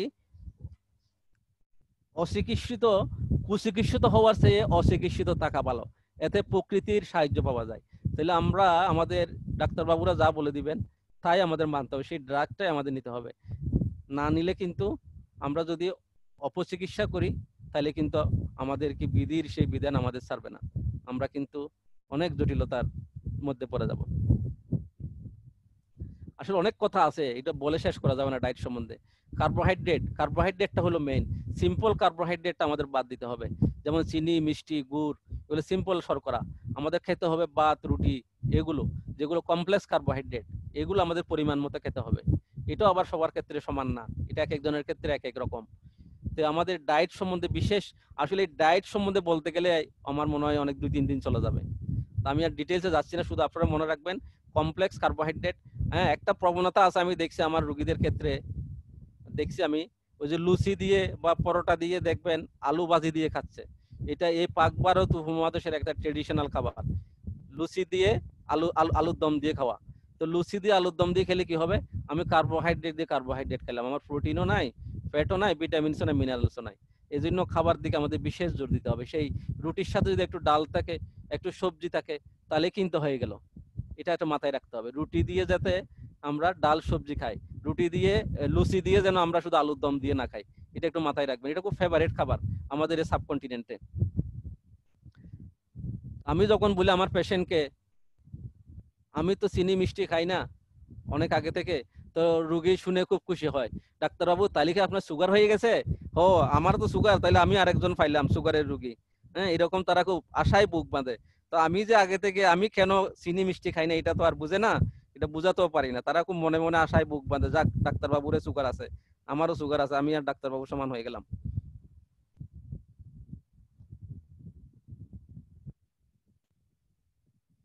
ক্যালোরি ইনটেক কিন্তু সবার জন্য সমান না, এটা নির্ভর করে ওজন, উচ্চতা, অ্যাক্টিভিটির উপরে। কার উচ্চতা কতটুকু, কার অ্যাক্টিভিটি কিরকম, সেটার উপরে নির্ভর করে তার ক্যালোরি কিরকম হবে। একজনে যদি 4টা রুটি খায়, আরেকজনের জন্য সেটা 2টো হবে, আরেকজনের জন্য সেটা একটা হবে। সেটা আমরা একটা সাইন্টিফিক, আমাদের একটা ফর্মুলা আছে, আমরা আইডিয়াল বডি ওয়েট বাইর করি। আইডিয়াল বডি ওয়েট কিভাবে বাইর করি, আমরা আইডিয়াল বডি ওয়েট বাইর করি, একটা পেশেন্টের উচ্চতা যদি সাপোজ 160 সেন্টিমিটার হয়, সেখান থেকে আমরা 100 মাইনাস করব। 100 মাইনাস করলে তাহলে সেখানে 60 কেজি হবে। এই 60 কেজিটা হচ্ছে ideal body weight. Ideal body ওয়েটকে আমরা একটা ক্যালোরি ফ্যাক্টর দিয়ে মাল্টিপ্লাই করব। এই ক্যালোরি ফ্যাক্টরটা সেডেন্টারি ওবিসের ক্ষেত্রে 20, অ্যাক্টিভিটি লেভেল যাদের মডারেট তাদের 25, আর অ্যাক্টিভের ক্ষেত্রে 30। আমি এটা ডিটেইলসে যাচ্ছি না, শুধু আমার জানতে হবে আইডিয়াল বডি ওয়েট বের করব, আর একটা ক্যালোরি ফ্যাক্টর আছে, এই দুটাকে মাল্টিপ্লাই করলে যে কিলো ক্যালোরি সবার জন্য সমান না, এই কিলো ক্যালোরিটা সেটাই বোঝাতে চাচ্ছি। তো ঠাকুর কি বলছে দেখেন, ঠাকুর বলছেন এই ক্যালোরি নিয়ে, তোমার চিন্তা চলন কর্ম যেমনতর আহার্য তদনুপাতিক হওয়া উচিত। তার মানে আমার এই দেখেন ঠাকুরের সাথে সায়েন্স কিভাবে কোরিলেট করতেছে, মানে আমার চিন্তা, আমার চলন, আমার কর্ম যেমনতর সেরকম আহার্য হবে। একজনে যদি 4টা রুটি খায়, আমি যে 4টা খাবো তা না, এটা নির্ভর করবে আমার ওজন, উচ্চতা এবং কর্মের উপরে। তাহলে বেশি হলে কি হবে, বেশি হলে প্রকৃতি তাকে নানান কায়দায় বের করে দিতে চাইবে। এইটাই রোগ, যার হেতু খাদ্য। খাদ্য বেশি হবার থেকে বরং একটু কম হলেও ক্ষতি নেই। কথাই বলে অনুবাতে দুনুবল, আবার বেশি কম হলেও শরীর সহজস্ফুট হতে পারবে না। এটাই হচ্ছে খাদ্যের অপ্রাচুর্য। এই অপ্রাচুর্য হেতু শরীর ক্রমশই দুর্বল হবে, নিরোধ ক্ষমতা হারাবে ও রুগ্ন হতে থাকবে। তাই বিহিত খাদ্যের প্রয়োজন সবারই। পিওর সায়েন্স, ঠাকুর পুরো সায়েন্সটাই, পুরোই ডায়াবেটোলজিটা স্যার বলে গেলেন। আমরা যেটা সায়েন্স এতদিন রিসার্চ করে বের করলাম, ক্যালোরি ফ্যাক্টর, চিন্তা, কর্ম, এটা সেটা, কিন্তু ঠাকুর এটা 100 বছর আগেই বলে গেছেন। তাইলে আমি বিস্ময় বিস্মিত হই অনেক সময়, ঠাকুর কি দিয়ে গেলেন এই যুগে আমাদের বেঁচে থাকার জন্য। আর এই সায়েন্স, এই সায়েন্স এখন আবিষ্কার করতেছে এই জিনিসটা, ঠাকুর এটা অনেক আগে দিয়ে গেলেন। তাহলে দেখেন এই খাবারটাও কিন্তু সবার জন্য হ্যাঁ। আপনি আর 5-7 মিনিট বলবেন, হ্যাঁ, তারপর আবার ইন্টারাকশন আছে তো। ও আচ্ছা, সরি আসলে হ্যাঁ ঠিক আছে, কোনো এটা তো সরি নেই, এটা এটা কোনো সরি নেই, আপনি চালিয়ে যান। আরো মিনিট 7 আপনি বলুন, আপনি বা 15তে শেষ করুন, 5টা 15তে। হ্যাঁ আচ্ছা আচ্ছা, ঠিক আছে দাদা, thank you. Okay, thank you, হ্যাঁ থ্যাংক আচ্ছা, ইউ। এটা এটা এটা এটা বিশাল সাবজেক্ট, এটা 1 ঘন্টায় হওয়ার করুন, কথা আপনি না। করুন, হ্যাঁ করুন, আপনি শুরু আচ্ছা, করুন, আমরা চলুন। হ্যাঁ হ্যাঁ এইম অফ ট্রিটমেন্ট, আমরা কেন চিকিৎসা করব ডায়াবেটিস রোগীকে? আমাদের প্রপার গ্রোথ এন্ড ডেভেলপমেন্ট, আমরা যাতে বাড়তে পারি, যাতে ওজন না কমে, তার জটিলতা যাতে না হয়, এবং সোশ্যালি রেসপেক্টফুল লাইফ যাতে আমরা লিড করতে পারি, এই জন্য আমরা চিকিৎসা করব। স্টেপস ইন ম্যানেজমেন্টের বিভিন্ন স্টেপস আছে, এটির ডিটেইলস আমি যাচ্ছি না, কারণ এটা তো সাইন্টিফিক না, এটা একটা স্পিরিচুয়াল সেমিনার। এটা জাস্ট আমার আলোচনার সুবিধার জন্য আমি স্লাইডগুলো নিয়েছিলাম। এখানে অনেকে ডাক্তার আছেন, তারা হয়তো বুঝতে পারবেন। ফ্যাক্টর অ্যানালাইসিস করব, সবার জন্য ড্রাগ সমান না, এক একজনের এক এক ধরনের ড্রাগ। আচ্ছা, এই ড্রাগ একটা ট্রিটমেন্ট টার্গেট থাকবে, আমার টার্গেট কত রাখতে হবে? আমি যে চিকিৎসা দিলাম তার একটা টার্গেট থাকতে হবে। সেটা ফাস্টিং থাকতে হবে <6, পোস্ট মিল থাকতে হবে <7, HbA1c থাকতে হবে, যেটা গ্লাইকেটেড হিমোগ্লোবিন আমরা <7%, এবং তার কোলেস্টেরলটা এটা ডিজায়ার্ড লেভেলে থাকতে হবে। এলডিএল থাকতে হবে <100, এইচডিএল থাকতে হবে more than 40 in case of male, আর ফিমেলের ক্ষেত্রে 50-এর উপরে থাকতে হবে। ট্রাইগ্লিসারাইড লেভেল থাকতে হবে <150 mg/dl। ব্লাড প্রেশার থাকতে হবে 140 এবং 90 নিচে। Target of body weight, obesity, এগুলো কিন্তু ঠিক রাখতে হবে। তাহলে এই চিকিৎসা করে আমি সারা দিন ফুটবল খেলে কোনো লাভ নেই যদি আমি গোল দিতে না পারি। তাহলে এইটা হচ্ছে সেই গোল। গোলটা কি? ফাস্টিং কন্ট্রোল রাখা, পিপি কন্ট্রোল রাখা, এইচবিএনসি কন্ট্রোল রাখা, এবং কোলেস্টেরল কন্ট্রোল রাখা, এবং ব্লাড প্রেশার কন্ট্রোল রাখা। সংক্ষেপে আমি ABC বলি। A for A1C, B for blood pressure, C for cholesterol, ABC control, এটা মনে রাখবেন, ABC কন্ট্রোল।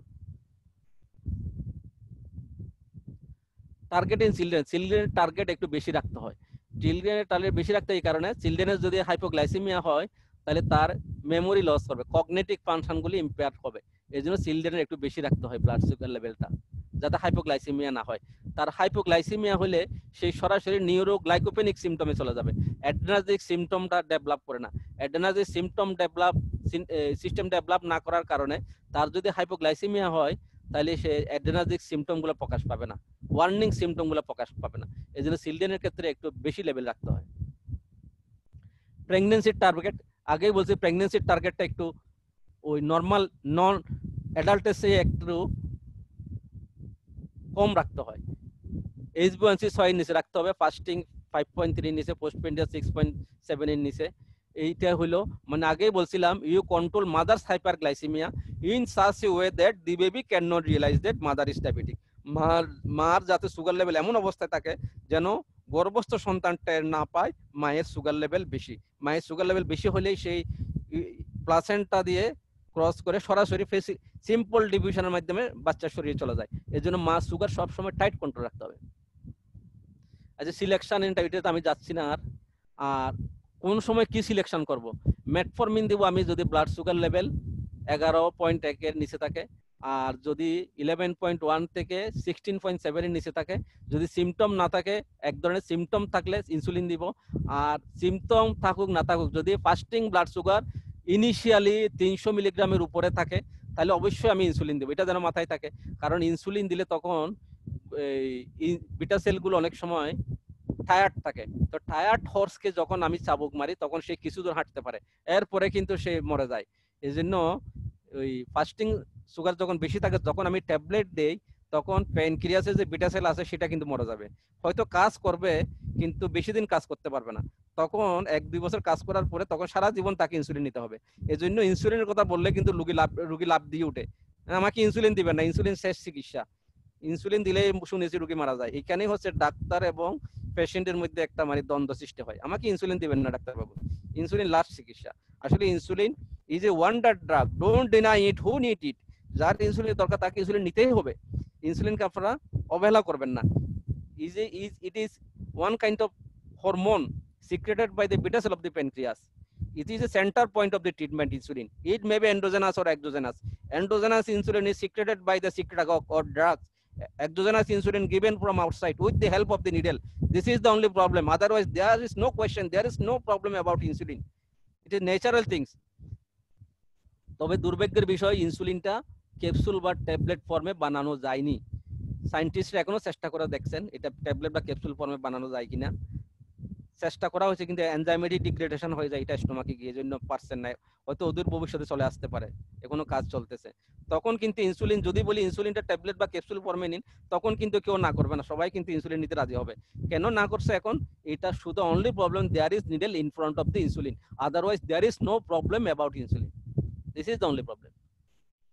কিছু ড্রাগ আছে, কিছু সিক্রেটাগগ, আমি এটাতে যাচ্ছি না, আর সময় কম। 10 বছরের নিচে হলে আমাদের চিকিৎসা দিতে হবে শুধু ইনসুলিন দিয়ে, 10 থেকে 18 বছর হলে ইনসুলিন এন্ড মেটফর্মিন দিতে হবে, 18 বছরের উপরে হলে ইনসুলিন মেটফর্মিন সব ধরনের ড্রাগ দেওয়া যায়। আর ইনসুলিন আছে দুই ধরনের ইনসুলিন আছে, একটা বেজাল ইনসুলিন আর একটা বোলাস ইনসুলিন। বেজাল ইনসুলিন ইন বিটুইন মিল বা ফাস্টিং কন্ট্রোল করার জন্য যে ইনসুলিন সেটাকে আমরা বেজাল ইনসুলিন বলি। পোস্ট পেন্ডিয়াল কন্ট্রোল করে, খাওয়ার পরে যে blood sugar level sudden rise করে সেটাকে কন্ট্রোল করার জন্য যে ইনসুলিন সেটাকে বলি আমরা বোলাস ইনসুলিন। তাহলে আমাদের ফিজিওলজিক্যালি টোটাল 48 ইউনিট ইনসুলিন দরকার। 24 ইউনিটস হচ্ছে বেজাল ইনসুলিন আর 24 ইউনিটস হচ্ছে বোলাস ইনসুলিন। এই দুটো ইনসুলিন টাইপ 1 এর ক্ষেত্রে অত্যন্ত জরুরি। দুইটা ইনসুলিনের টাইপ 1 এর ক্ষেত্রে দরকার, টাইপ 2 এর ক্ষেত্রে দুইটা না দিলেও চলে। There is a residual beta cell, beta cell থেকে তখন ইনসুলিন সিক্রেশন হয়, সেই জন্য আমরা একটা ইনসুলিন দিলে অনেক সময় চলে। সময় কম, আমি ডিটেইলস যাচ্ছি না, আসলে এটা অনেক বিশাল লেংদি জিনিস। স্টেপ ম্যানেজমেন্ট, হ্যাঁ, কমপ্লিকেশন, একটা অ্যাকুইট কমপ্লিকেশন, একটা ক্রনিক কমপ্লিকেশন। অ্যাকুইট কমপ্লিকেশনের মধ্যে ডিকে বলি আমরা, হন বলি, ল্যাকটিক অ্যাসিডোসিস বলি, hypoglycaemia. Chronic complication microvascular and macrovascular. আমাদের মাথা ব্যথার কারণ হচ্ছে ক্রনিক কমপ্লিকেশন এবং অ্যাকুইট কমপ্লিকেশন। কারণ কমপ্লিকেশন হয়ে গেলে এটা খুব সমস্যা হয়ে যায়। নেফ্রোপ্যাথি যদি একবার হয়ে যায়, রেটিনোপ্যাথি যদি একবার হয়ে যায়, তাহলে কিন্তু এটা যদি এন্ড স্টেজে চলে যায় তাহলে কিন্তু খুব ডিফিকাল্ট হয়ে যায় খুব সার্ভাইভ করা। ডায়ালাইসিস করো, পেশেন্ট বেশি দিন বাঁচতে পারে না। এটা এখানে দেখানো হয়েছে। আই, কিডনি, নিউরন, নিউরোপ্যাথি বলি আমরা, ব্রেন, হার্ট, এক্সট্রিমিটিস এগুলোকে আক্রমণ করে। কিন্তু রেটিনোপ্যাথি, ডায়াবেটিস, তখন টাইপ 2 ডায়াবেটিস ডায়াগনোসিস হবে তখন কিন্তু একটা ফান্ডোস্কোপ করে রেটিনা দেখতে হবে। অনেক সময় এন্ড স্টেজে যখন চলে যায়, মেকুলোপ্যাথি যখন হয়ে যায়, প্রলিফারেটিভ রেটিনোপ্যাথি যখন হয়ে যায়, তখন কিন্তু ভীষণ লস হয়। জন্য ব্রেকগ্রাউন্ড রেটিনোপ্যাথি বা নন প্রলিফারেটিভ রেটিনোপ্যাথি যখন হবে, তখন আর্লি স্টেজে যদি আমরা তাকে স্ক্রিনিং করতে পারি, আমরা যদি লেজার দিয়ে তাকে এই প্রলিফারেটিভ রেটিনোপ্যাথিকে আসার আগে চিকিৎসা করতে পারি, তাহলে কিন্তু আমাদের ভীষণটা অনেক সময় প্রিজার্ভ করা যায়। এই জন্য আর্লি টাইপ 2 ডায়াবেটিস ডায়াগনোসিস যখন হবে, তখন সাথে সাথে চোখের ডাক্তার দিয়ে রেটিনাটা আমার পরীক্ষা করে নিতে হবে। এটাই যেন আমরা সবাই করি, আর তাইলে আমরা জটিলতার হাত থেকে, impairment of vision, loss of vision থেকে আমরা রক্ষা পাবো। নেফ্রোপ্যাথি সেরকম, নেফ্রোপ্যাথির অনেক স্টেজ আছে, আমি সেই ডিটেইলসে যাচ্ছি না। এন্ড স্টেজ রেনাল ফেলিওর হয়ে গেলে কিন্তু সেই সময় ডায়ালাইসিস লাগে, ডায়ালাইসিস করে বেশি দিন সার্ভাইভ করা যায় না।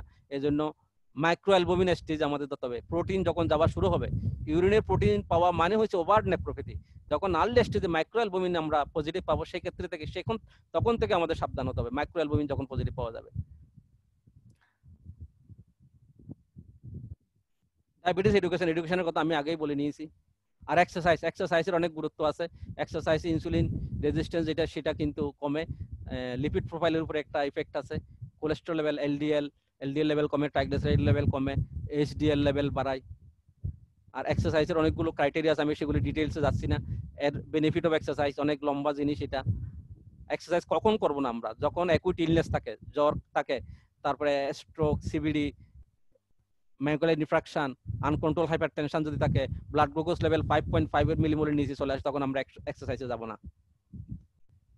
স্পেশাল সিচুয়েশন, সার্জারি আছে, ডেপ রাইট। অনেকে বলে ডাক্তার বাবু আমার তো ডায়াবেটিস আছে, আমার গলব্লাডার অপারেশন করা যাবে না, আমার ওই অমুক অপারেশন করা যাবে না, অমুক অপারেশন করা যাবে না। আসলে any kind of surgery can be done in diabetic patient with optimum control of the blood sugar. There is no contraindication of surgery in case of diabetic patient. Is it indicated? Remind it.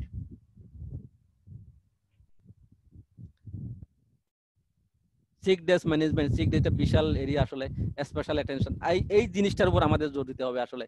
Types of prevention of diabetes mellitus, একটা হলো primary prevention, আমি রোগ হতে দিব না, রোগ যাতে আমার না হয় সেটাই আমার করতে হবে। কারণ হচ্ছে ঠাকুর বলছেন health management is free and enjoyable, disease management is very painful and costly. মানে হেলথ ম্যানেজমেন্ট করা যত সহজ, প্রিভেনশন করা যত সহজ, কিন্তু ডিজিজ হয়ে গেলে সেটা ম্যানেজ করা পেইনফুল এবং কস্টলি, সেটা কষ্টসাধ্য এবং ব্যয় সাপেক্ষ। এই জন্য ঠাকুর বলছেন রোগে পরে আরোগ্য হওয়ার চেয়ে প্রতিষেধ ঢের ভালো, প্রতিষেধ ঢের ভালো, মানে আমাদের প্রিভেনশন করতে হবে, ঠাকুর এটা বলছেন। আরেকটা ঠাকুর বলছিলেন অধিক ভোজন যারাই করে দারিদ্রতাই দরে দরে। অধিক ভোজন মানে আমার যা দরকার তার চেয়ে যদি আমি ভোজন করি তাকে আমাকে দারিদ্রে ধরবে। আমি প্রথম মনে করতাম দারিদ্র মনে হয় আমি খাবার কিনতে কিনতে আমার টাকা পয়সা সব শেষ হয়ে যাবে। আমি ডাক্তার হওয়ার আগে, ডায়াবেটোলজিস্ট হওয়ার আগে এরকম চিন্তা করতাম। ঠাকুর কেন বললো এই কথাটা, তাহলে কি আমি খাবার কিনতে কিনতে আমার সব টাকা পয়সা শেষ হয়ে যাবে? না, আসলে কিন্তু তা না। আমি দারিদ্র হবে এই জন্য আমার ডায়াবেটিস চলে আসবে, হাইপার টেনশন চলে আসবে, কার্ডিওভাস্কুলার ডিজিজ চলে আসবে। তখন আমার একটা স্টেন্টিং করতে, একটা বাইপাস করতে অনেক টাকার প্রয়োজন হবে। সেই আমার ঘর বিটে বাড়ি সব বিক্রি করতে হবে যদি আমি দরিদ্র হই, আমার টাকা পয়সা না থাকে, সেইভাবে আমি দরিদ্র হব, আমার সব শেষ হয়ে যাবে। এই জন্য অধিক ভোজন না করার জন্য ঠাকুর বলছেন। সেকেন্ডারি প্রিভেনশন মানে ডিজিজ হয়ে গেছে তার জটিলতা তাতে না হয়। আর টার্সিয়ারি প্রিভেনশনের বেলায় হচ্ছে রোগও আছে, প্রাইমারি কমপ্লিকেশন আছে, টার্সিয়ারি কমপ্লিকেশন না হয়, সেটা হচ্ছে টার্সিয়ারি প্রিভেনশন। প্রাইমারি প্রিভেনশন আমরা কিভাবে করতে পারি? Creation of mass awareness. এইখানে আমরা ঠাকুরের যাজনটা আমরা কাজে লাগাইতে পারি। আমরা যদি মানুষকে বুঝাতে পারি ঠাকুরের এই স্বাস্থ্য সদাচার, যাজন করে এই মাছ মাংস না খেলে ভালো, বা সদাচার পালন করা ভালো, সদাচার পালন করলে আমরা ভাইরাস ব্যাকটেরিয়ার হাত থেকে রক্ষা পাবো। সদাচার কিন্তু 3 ধরনের সদাচার আমরা জানি, শারীরিক, মানসিক, আধ্যাত্মিক সদাচার। 3টা সদাচার কিন্তু ইন্টার রিলেটেড একটার সাথে আরেকটা, শরীর, মন এবং আত্মা, এই 3টা জিনিস কিন্তু একসাথে। এই একসাথে ঠাকুর ইন্টিগ্রেটেড ফর্মুলা দিলেন, এটা হলো সদাচার। এই 3টা মিলে সদাচার। সদাচার পালন করলে আমরা রোগ মুক্ত থাকবো, আর রোগ মুক্ত থাকলেই নিজে সুস্থ থাকতে পারবো, পরিবেশকে ভালো রাখতে পারবো। ডাক্তারবাবু, হ্যাঁ এখানে তাহলে শেষ করতে হবে আপনাকে, হ্যাঁ হ্যাঁ হ্যাঁ পরে ইন্টারাকশন আছে, আপনি বলুন। হ্যাঁ হ্যাঁ হ্যাঁ শেষ সমাপ্তিটা টানুন। হ্যাঁ হ্যাঁ এটা প্রিভেনশন আমি চলে আসছে আমার শেষ প্রিভেনশনে। Control of hypertension dyslipidaemia, prevention of renal disease, prevention of blindness, আমি শেষ চলে আসছি। তাহলে জয়গুরু সবাইকে ধৈর্য ধরে শোনার জন্য। আমি হয়তো অনেক ভুল ভ্রান্তি থাকতে পারে আমার বলায়, আপনারা ক্ষমা সুন্দর দৃষ্টিতে দেখবেন। এবং stay safe, stay at home. হ্যাঁ, আপনারা সবাই করোনাতে জয় করুন এবং আনন্দে থাকুন সৎসঙ্গে জয়েন করে। আমার হোয়াটসঅ্যাপ নম্বর দিয়ে রাখছি আমি, যদি আপনাদের কোনো কোয়ারি থাকে এরপরও আপনারা একটু দয়া করে আমার সাথে কন্ট্যাক্ট করবেন। এটা আসলে এত বড় বিশাল সাবজেক্ট, এটা নিয়ে এই অল্প সময়ে আলোচনা করা খুব কঠিন বিষয়, তবু আমি আমার সাধ্য মতো চেষ্টা করেছি। আর কিছু কোয়েশ্চেন অ্যান্সার সেশন আছে, এটা কি এখন দিয়ে দেবো দাদা? হ্যাঁ হ্যাঁ, একটু পরে দেবেন, আমি আগে কোশ্চেন অ্যান্সারটা ছেড়ে নিই। হ্যাঁ হ্যাঁ হ্যাঁ হ্যাঁ আচ্ছা, আপনি শেষ করলেন? হ্যাঁ শেষ দাদা। আচ্ছা, আপনারা শুনলেন আমাদের আজকে যা আলোচ্য বিষয়বস্তু, সেই বিষয়বস্তুর উপরে ডাক্তার নাথ যতটা পেরেছে, যেটুকু সময় তাকে দেওয়া হয়েছে সেই সময়ের মধ্যে তিনি খুব সুন্দরভাবে আমাদের কাছে বিস্তারিত আলোচনা করেছেন। এখন আমাদের একটা ইন্টারাকশন পিরিয়ড আছে, যে পিরিয়ডে আমরা বলেছিলাম যে যে প্রশ্নগুলো আপনারা করবেন সেগুলোর উত্তর উনি দেবেন। ওনার কাছে কিছু প্রশ্ন গেছে, আমি পরপর যেগুলো প্রশ্ন গেছে সেই প্রশ্নের উত্তরটা আপনার কাছ থেকে আগে নিচ্ছি। কেউ সাউন্ডকে খুলবেন না, সাউন্ড আপনি মিউট রাখবেন। আপনি যারা যারা গেছে তাদের নাম বলে কি বলেছে তার উত্তর দিয়ে দেন, জেনারেট করে। আচ্ছা, থ্যাংক ইউ দাদা। প্রথম প্রশ্ন শ্রীযুক্ত বাবু দেবনারায়ণ হাজরা কলকাতা থেকে, উনি প্রশ্ন করছেন আমাকে, সুগারের জন্য পায়ের পাতা জ্বালা করে, নিবৃত্তির উপায় কি? 2009 থেকে সুগার, তখন থেকে খেয়ে কন্ট্রোলে আছে। খেয়ে কন্ট্রোলে কথাটা আমি বুঝিনি, কি ওষুধ খেয়ে না ডায়েট কন্ট্রোল করে আছেন? যদি ডায়েট কন্ট্রোল করে কন্ট্রোলে থেকে থাকে তাহলে অবশ্যই HbA1c নামক একটা পরীক্ষা আছে, সেটা যদি 7-এর নিচে থাকে তাহলে সেটাকে বলে কন্ট্রোল। যদি HbA1c 7-এর নিচে না থাকে তাহলে সেটাকে কন্ট্রোল বলা যাবে না। আর যদি ডায়াবেটিস আনকন্ট্রোল থাকে তাহলে আমরা এটি নিউরোপ্যাথি বলি, পেরিফেরাল নিউরোপ্যাথি। পেরিফেরাল নিউরোপ্যাথিতে এরকম পায়ে জ্বালা জ্বালা বার্নিং হয়। এই ডায়াবেটিস কন্ট্রোল না থাকলে সাধারণত এটা বেশি হয়ে থাকে। তবে আমরা কিছু ড্রাগ দিয়ে, এখানে ফ্রিগাবালিন জাতীয় ড্রাগ আছে, ইমিটিফিলিন, ডুলুক্সিটিন, তারপরে কিছু অ্যান্টি কনভালসেন্ট ড্রাগ আছে, কার্বামাজিপিন, এই ধরনের ড্রাগগুলো আমরা দিয়ে থাকি। তবে এই ধরনের ড্রাগ দিলেও কিন্তু যদি ডায়াবেটিস নিয়ন্ত্রণে না থাকে তাহলে কিন্তু এটা কমবে না, হয়তো সাময়িক উপশম হবে। এজন্য ফার্স্ট থিং হচ্ছে diabetes control, tight control of the blood sugar, এটা কিন্তু করতে হবে ভাই আপনার।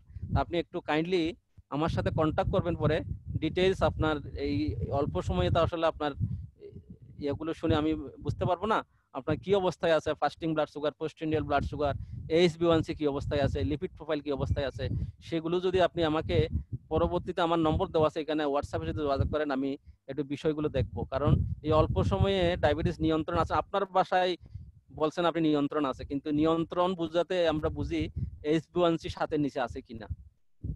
আর সাথে নিচে থাকলেও অনেক সময় দীর্ঘদিন যদি ডায়াবেটিস থাকে অনেক সময় আমরা এটা কিন্তু পারি না, অনেক সময় হয়ে যায় এই কমপ্লিকেশন গুলো। 10 থেকে 12 বছর 15 বছর ডায়াবেটিসের বয়স হয়ে গেলে কিছু কিছু কমপ্লিকেশন চলে আসেই। তবে টাইট কন্ট্রোল যদি ডায়াবেটিস যদি থাকে আপনার চরম জটিলতা সেটা হবে না। আশা করি আপনার প্রশ্নের আপনি উত্তর পেয়ে গেছেন। আপনি পরবর্তীতে আমার হোয়াটসঅ্যাপ নম্বর দেওয়া আছে, আপনি যোগাযোগ করবেন। আর একটা খুব সায়েন্টিফিক প্রশ্ন করেছেন কল্যাণ কুমার নন্দী, চেন্নাই। আমি যতটুকু জানি একজন সায়েন্টিস্ট, চেন্নাইতে অ্যাটমিক রিসার্চ সেন্টারের একটা বড় সায়েন্টিস্ট। ওনার প্রশ্নের ধরনের সেরকম, দেখেই বোঝা যায় একজন বিজ্ঞ বিচক্ষণ ব্যক্তি, learned person. How they can control adrenaline and how adrenaline controls secretion of insulin from islets of Langerhans in pancreas। ওই যে আগে বলছি ধ্যান, ধ্যান করলে কি হয়, আমাদের যে গ্ল্যান্ড আছে এই গ্ল্যান্ডটা ওই মেলাটোনিন সিক্রেশন করে, পিনিয়াল গ্ল্যান্ড। সেই পিনিয়াল গ্ল্যান্ডে যে মেলাটোনিন সিক্রেশন করে তাইলে কিন্তু একটা সাউন্ড, একটা অটোনমিক সিস্টেমটা সাউন্ড থাকে, মানে সিম্পেথেটিক এবং প্যারাসিম্পেথেটিকের মধ্যে একটা ব্যালেন্স থাকে। আমার সিম্পেথেটিক সিস্টেমও দরকার, প্যারাসিম্পেথেটিক সিস্টেমও দরকার। কিন্তু যদি প্যারাসিম্পেথেটিক সিস্টেমকে ছাপিয়ে সিম্পেথেটিক সিস্টেম ওভার অ্যাক্টিভ হয়ে যায় তাহলে কিন্তু তখনই সমস্যাটা হয়।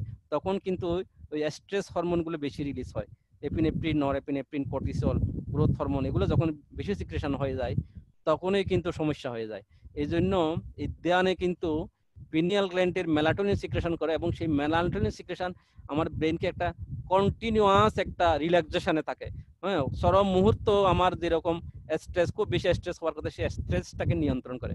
সেই স্ট্রেসটা নিয়ন্ত্রণ করলে পরে কিন্তু আমার ওই রোগের যে ব্যাপকতা সেগুলো কমে যায়। আর ডোপামিন সিক্রেশন হয় ধ্যানে, ডোপামিন, সেই ডোপামিনকে বলা হয় হ্যাপি হরমোন। এই হ্যাপি হরমোন যার যত বেশি রিলিজ হবে তিনি তত স্ট্রেস মোকাবেলা করতে পারবেন হ্যাপি হরমোনের কারণে। যে সিম্পেথেটিক সিস্টেমটা তত তার ব্যালেন্স থাকবে, সিম্পেথেটিক এবং প্যারাসিম্পেথেটিক সিস্টেম একটা সুসামঞ্জস্য থাকবে। এজন্য ধ্যান কিন্তু এই খুব প্রয়োজন, অ্যাড্রেনালিন সিক্রেশনকে কন্ট্রোল করে, সিম্পেথেটিক সিস্টেমটাকে কন্ট্রোল করে ধ্যান by pineal gland with secretion of the melatonin. আসলে এই বিষয়ে খুব বেশি জানা যায়নি। এই ধ্যানের নাম, ধ্যানের জন্য আমাদের ঠাকুর এবার কিন্তু বিনা পয়সায় দিয়ে গেছেন এটা। হ্যাঁ, মহারিষি নামে একজন আয়ুর্বেদিক ফিজিশিয়ান $1500 করে নেয় আমেরিকাতে এই শুধু নাম ধ্যান করার জন্য। কত কস্টলি, আর ঠাকুর আমাদের বিনা পয়সায় দিয়ে গেছেন। তো আরেকটা secretion of insulin from the islets of Langerhans in pancreas. আসলে অ্যাড্রেনালিন সিক্রেশন যখন বেড়ে যায় তখন ইনসুলিন রেজিস্ট্যান্স হয়, তখন গ্লাইকোজেনোলাইসিস হয়, লিভার থেকে গ্লুকোজ বেরিয়ে আসে। লিভার যখন হাইপারগ্লাইসিমিয়া হবে তখন ইনসুলিন রেজিস্ট্যান্স হবে, আলটিমেটলি তখন বিটা সেল থেকেও ইনসুলিন সিক্রেশন বেশি হবে। বেশি ইনসুলিন সিক্রেশন হলে আলটিমেটলি কিন্তু ইনসুলিন যখন শেষ হয়ে যাবে, ইনসুলিন শেষ হয়ে গেলে তখন আবার কিন্তু এই আইলেটস বিটা সেলে ইনসুলিন সিক্রেশন শেষ হয়ে গেলে তখন আবার অ্যাড্রেনালিন নিওগ্লুকোজেনেসিস করে, নন ফ্যাট নিওগ্লুকোজেনেসিস, ফ্যাট এবং প্রোটিন থেকে, অ্যামাইনো অ্যাসিড থেকে তখন এই করে এনার্জি বা ফুয়েল সাপ্লাই দেয়। তখন ওই ফুয়েলটা অনেক সময় কিটো অ্যাসিডোসিস করে, এটা আবার অনেক সময় সমস্যা হয়ে যায়। এটাই নিয়ন্ত্রণ করে, অ্যাড্রেনালিন এভাবে নিয়ন্ত্রণ করে। আর আপনার কাছে যদি অন্য কোনো এক্সপ্লেনেশন থাকে আপনি আমাকে পরে জানাবেন। আমি সংক্ষেপে এটাই বলছি, কারণ এটা একটা বিশাল চ্যাপ্টার অ্যাড্রেনালিন, এটা একটা বিশাল বড়, এটা অ্যাড্রেনাল মেডালা থেকে এই এটা সিক্রেশন হয় অ্যাড্রেনাল গ্ল্যান্ডের, সুপ্রারেনাল গ্ল্যান্ড, এটা সুপ্রারেনাল গ্ল্যান্ডের মেডালা থেকে, এটা কিডনির উপরে থাকে।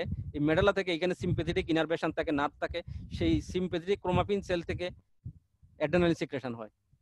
এটা আরো বিশাল সাবজেক্ট, এটা একটা বিসিএস সাইকেল আছে অ্যাড্রেনালিন ইনসুলিন। আমি সংক্ষেপে এটাই বুঝি, is there many types of human insulin in many types of injection insulin are available.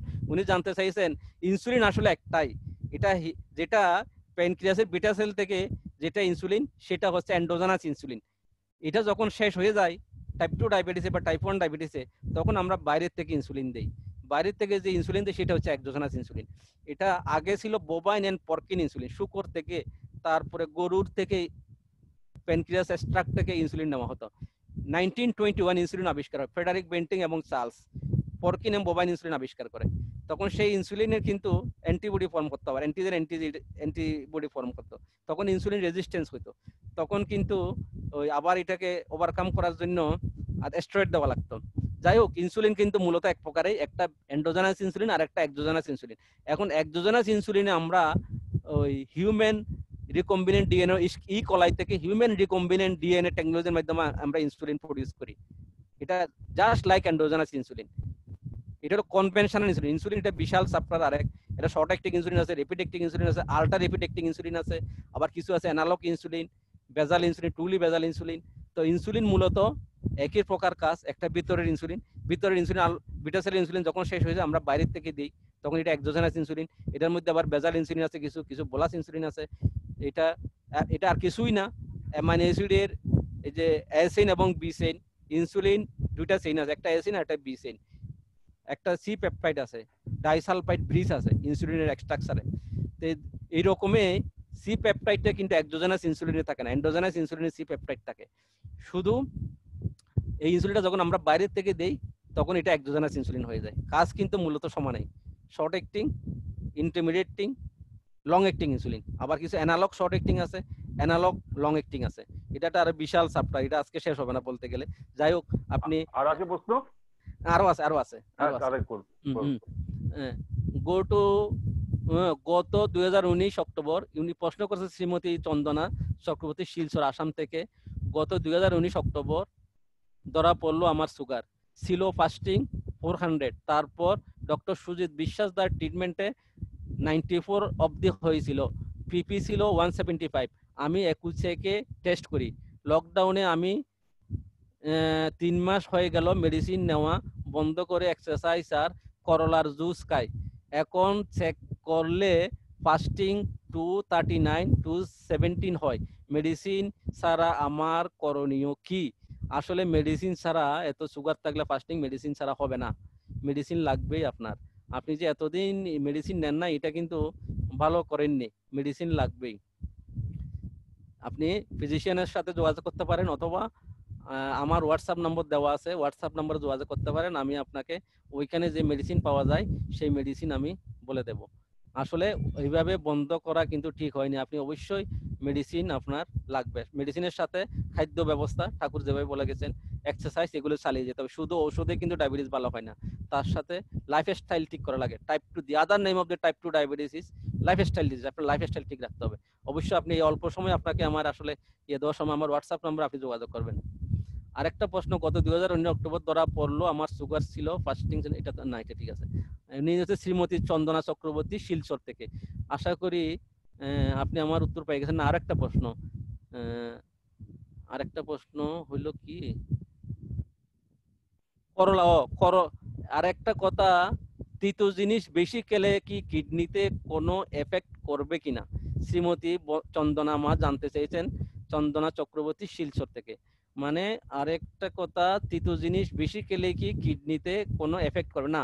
তিতো জিনিস বেশি খেলে কিডনিতে এফেক্ট করে আমার জানা নাই, তবে কামরাঙ্গা, বেলুম্বু জাতীয় টক ফল, এটা কিডনিতে কিন্তু এফেক্ট করে। আর করলার কথা বলছেন একজনে। 2013 সালে আমার ফেসিয়াল স্ট্রোক হয়েছিল। উনি বলেন শ্যামল বণিক দাদা, আসাম থেকে। 2013 সালে আমার ফেসিয়াল স্ট্রোক হয়েছিল, যাতে আমার মুখটা বেঁকে গিয়েছিল। তখন আমাকে ডাক্তার স্টেরয়েড ট্রিটমেন্ট করেন। ওই ট্রিটমেন্ট চলাকালীন আমার সুগার লেভেল রাইজ করে। এখনো আমাকে গ্লাইকোমেট GP1 নিয়ে চলতে হয়। Sugar level 110 190। এখন মাঝে মাঝে রাতে ঘুমের মধ্যে গলার পাশটা প্রচুর পরিমাণে গাম হয়, ফলে ঘুমের ব্যাঘাত সৃষ্টি হয়। পরিশ্রম করলে হাঁপিয়ে যাওয়া, লিখতে গেলে হাত কাঁপা ইত্যাদি সমস্যা হচ্ছে। আমার বয়স 51, বিপি 86, 133 রেগুলার, কার্ডেজ 2.5 নেওয়া হয়। ডাক্তারবাবু দয়া করে প্রয়োজনীয় ব্যবস্থা গ্রহণ করেন, তাহলে খুব ভালো হয়। শ্যামল বণিক দাদা, আসাম থেকে। আপনি দেখুন, আপনার যে রাত্রেবেলা ঘুমের মধ্যে আপনি গামছেন, এটার প্রথম জিনিসটা দেখতে হবে ব্লাড সুগার টেস্ট করে। যদি সুগার লেভেল কমে যায় সেই মিড নাইটে, তখন কিন্তু এরকম হতে পারে। এটা অনেকে পেশেন্ট টেরই পায় না। এটাকে আমরা সুমোগাই ইফেক্ট বলি। সুমোগাই ইফেক্টে এই 2টো থেকে 3টার সময় কিন্তু সুগার লেভেল কমে যায়, আবার কমে গিয়ে রিবাউন্ড হাইপারগ্লাইসিমিয়া হয় সকালবেলার দিকে। ওইদিকে hypoglycaemia followed by hyperglycaemia due to Somogyi effect. এই জন্য রাত্রে 2টা থেকে 3টার সময় একটা ব্লাড টেস্ট করে নেবেন, সেই সময় আপনার সুগার লেভেল কম আছে কিনা সেটা দেখতে হবে। আর একটা কথা বলছেন আপনি, আপনার মাঝে মধ্যে পরিশ্রম করলে হাঁপিয়ে যান, এইখানে দেখতে হবে। কারণ যাদের টাইপ 2 ডায়াবেটিস থাকে তাদের কিন্তু অটোনমিক নিউরোপ্যাথি থাকে। অটোনমিক নিউরোপ্যাথি থাকলে হার্টের যদি কোনো সমস্যা থাকে সেটা কিন্তু পেইনলেস হয়, এটা বোঝাই যায় না। পেইনলেস এমআই হয়, কার্ডিয়াক স্ট্রোক হয়, পেইনলেস, সেটা বোঝা যায় না। নর্মাল মানুষের যেরকম ব্যথা ব্যথা বা অস্বাভাবিক একটা ভাব থাকে, ডায়াবেটিক পেশেন্ট দীর্ঘদিন ডায়াবেটিস থাকলে সেটা অটোনমিক নিউরোপ্যাথির পারবে এটা ফিল করতে পারে না পেশেন্ট। এই জন্য আপনার কাজ হলো একটা, আপনি ইসিজি করে দেখবেন। অনেক সময় ইসিজি নাও থাকতে পারে, ইসিজি নর্মাল থাকতে পারে, তারপর আপনি একটা ইটিটি ইকো করে দেখতে হবে। ইটিটি যদি পজিটিভ হয় সেক্ষেত্রে আপনাকে আমি বলবো আপনি একটা এনজিওগ্রাম করাবেন। সেই জন্য আপনি একজন কার্ডিওলজিস্টের সাথেও আপনি যোগাযোগ করবেন। হ্যাঁ, এই টেস্টগুলো আপনি করে নেবেন, ইটিটি, ইসিজি, ইকো। যেহেতু আপনি বলছেন আপনি পরিশ্রম করলে হাঁপিয়ে যান, এখানে আপনার ইজেকশন ফ্র্যাকশন কত আছে সেটা দেখতে হবে, বা করোনারি আর্টারিতে কোনো জায়গায় কোনো ব্লক লুকিয়ে আছে কিনা সেটা আপনি দেখবেন। আর হাত কাঁপা, এটা কিরকম হাত কাঁপে এটা আমি তো দেখলে বুঝতে পারতাম। এটা অনেক সময় পার্কিনসন ডিজিজে হয় তাকে, যে ডোপামিন কমে গেলে। এই জন্য একজন নিউরোলজিস্ট, যদি সেরকম সমস্যা থাকে একজন নিউরোলজিস্টের সাথে আপনি পরামর্শ করবেন। আশা করি আপনার প্রশ্নের উত্তর আপনি পেয়ে গেছেন। জয়গুরু সবাইকে। আর কোনো প্রশ্ন নাই আমার কাছে দাদা। আচ্ছা, এবার এবার কেউ কেউ সাউন্ড খুলবেন না, দয়া করে হাত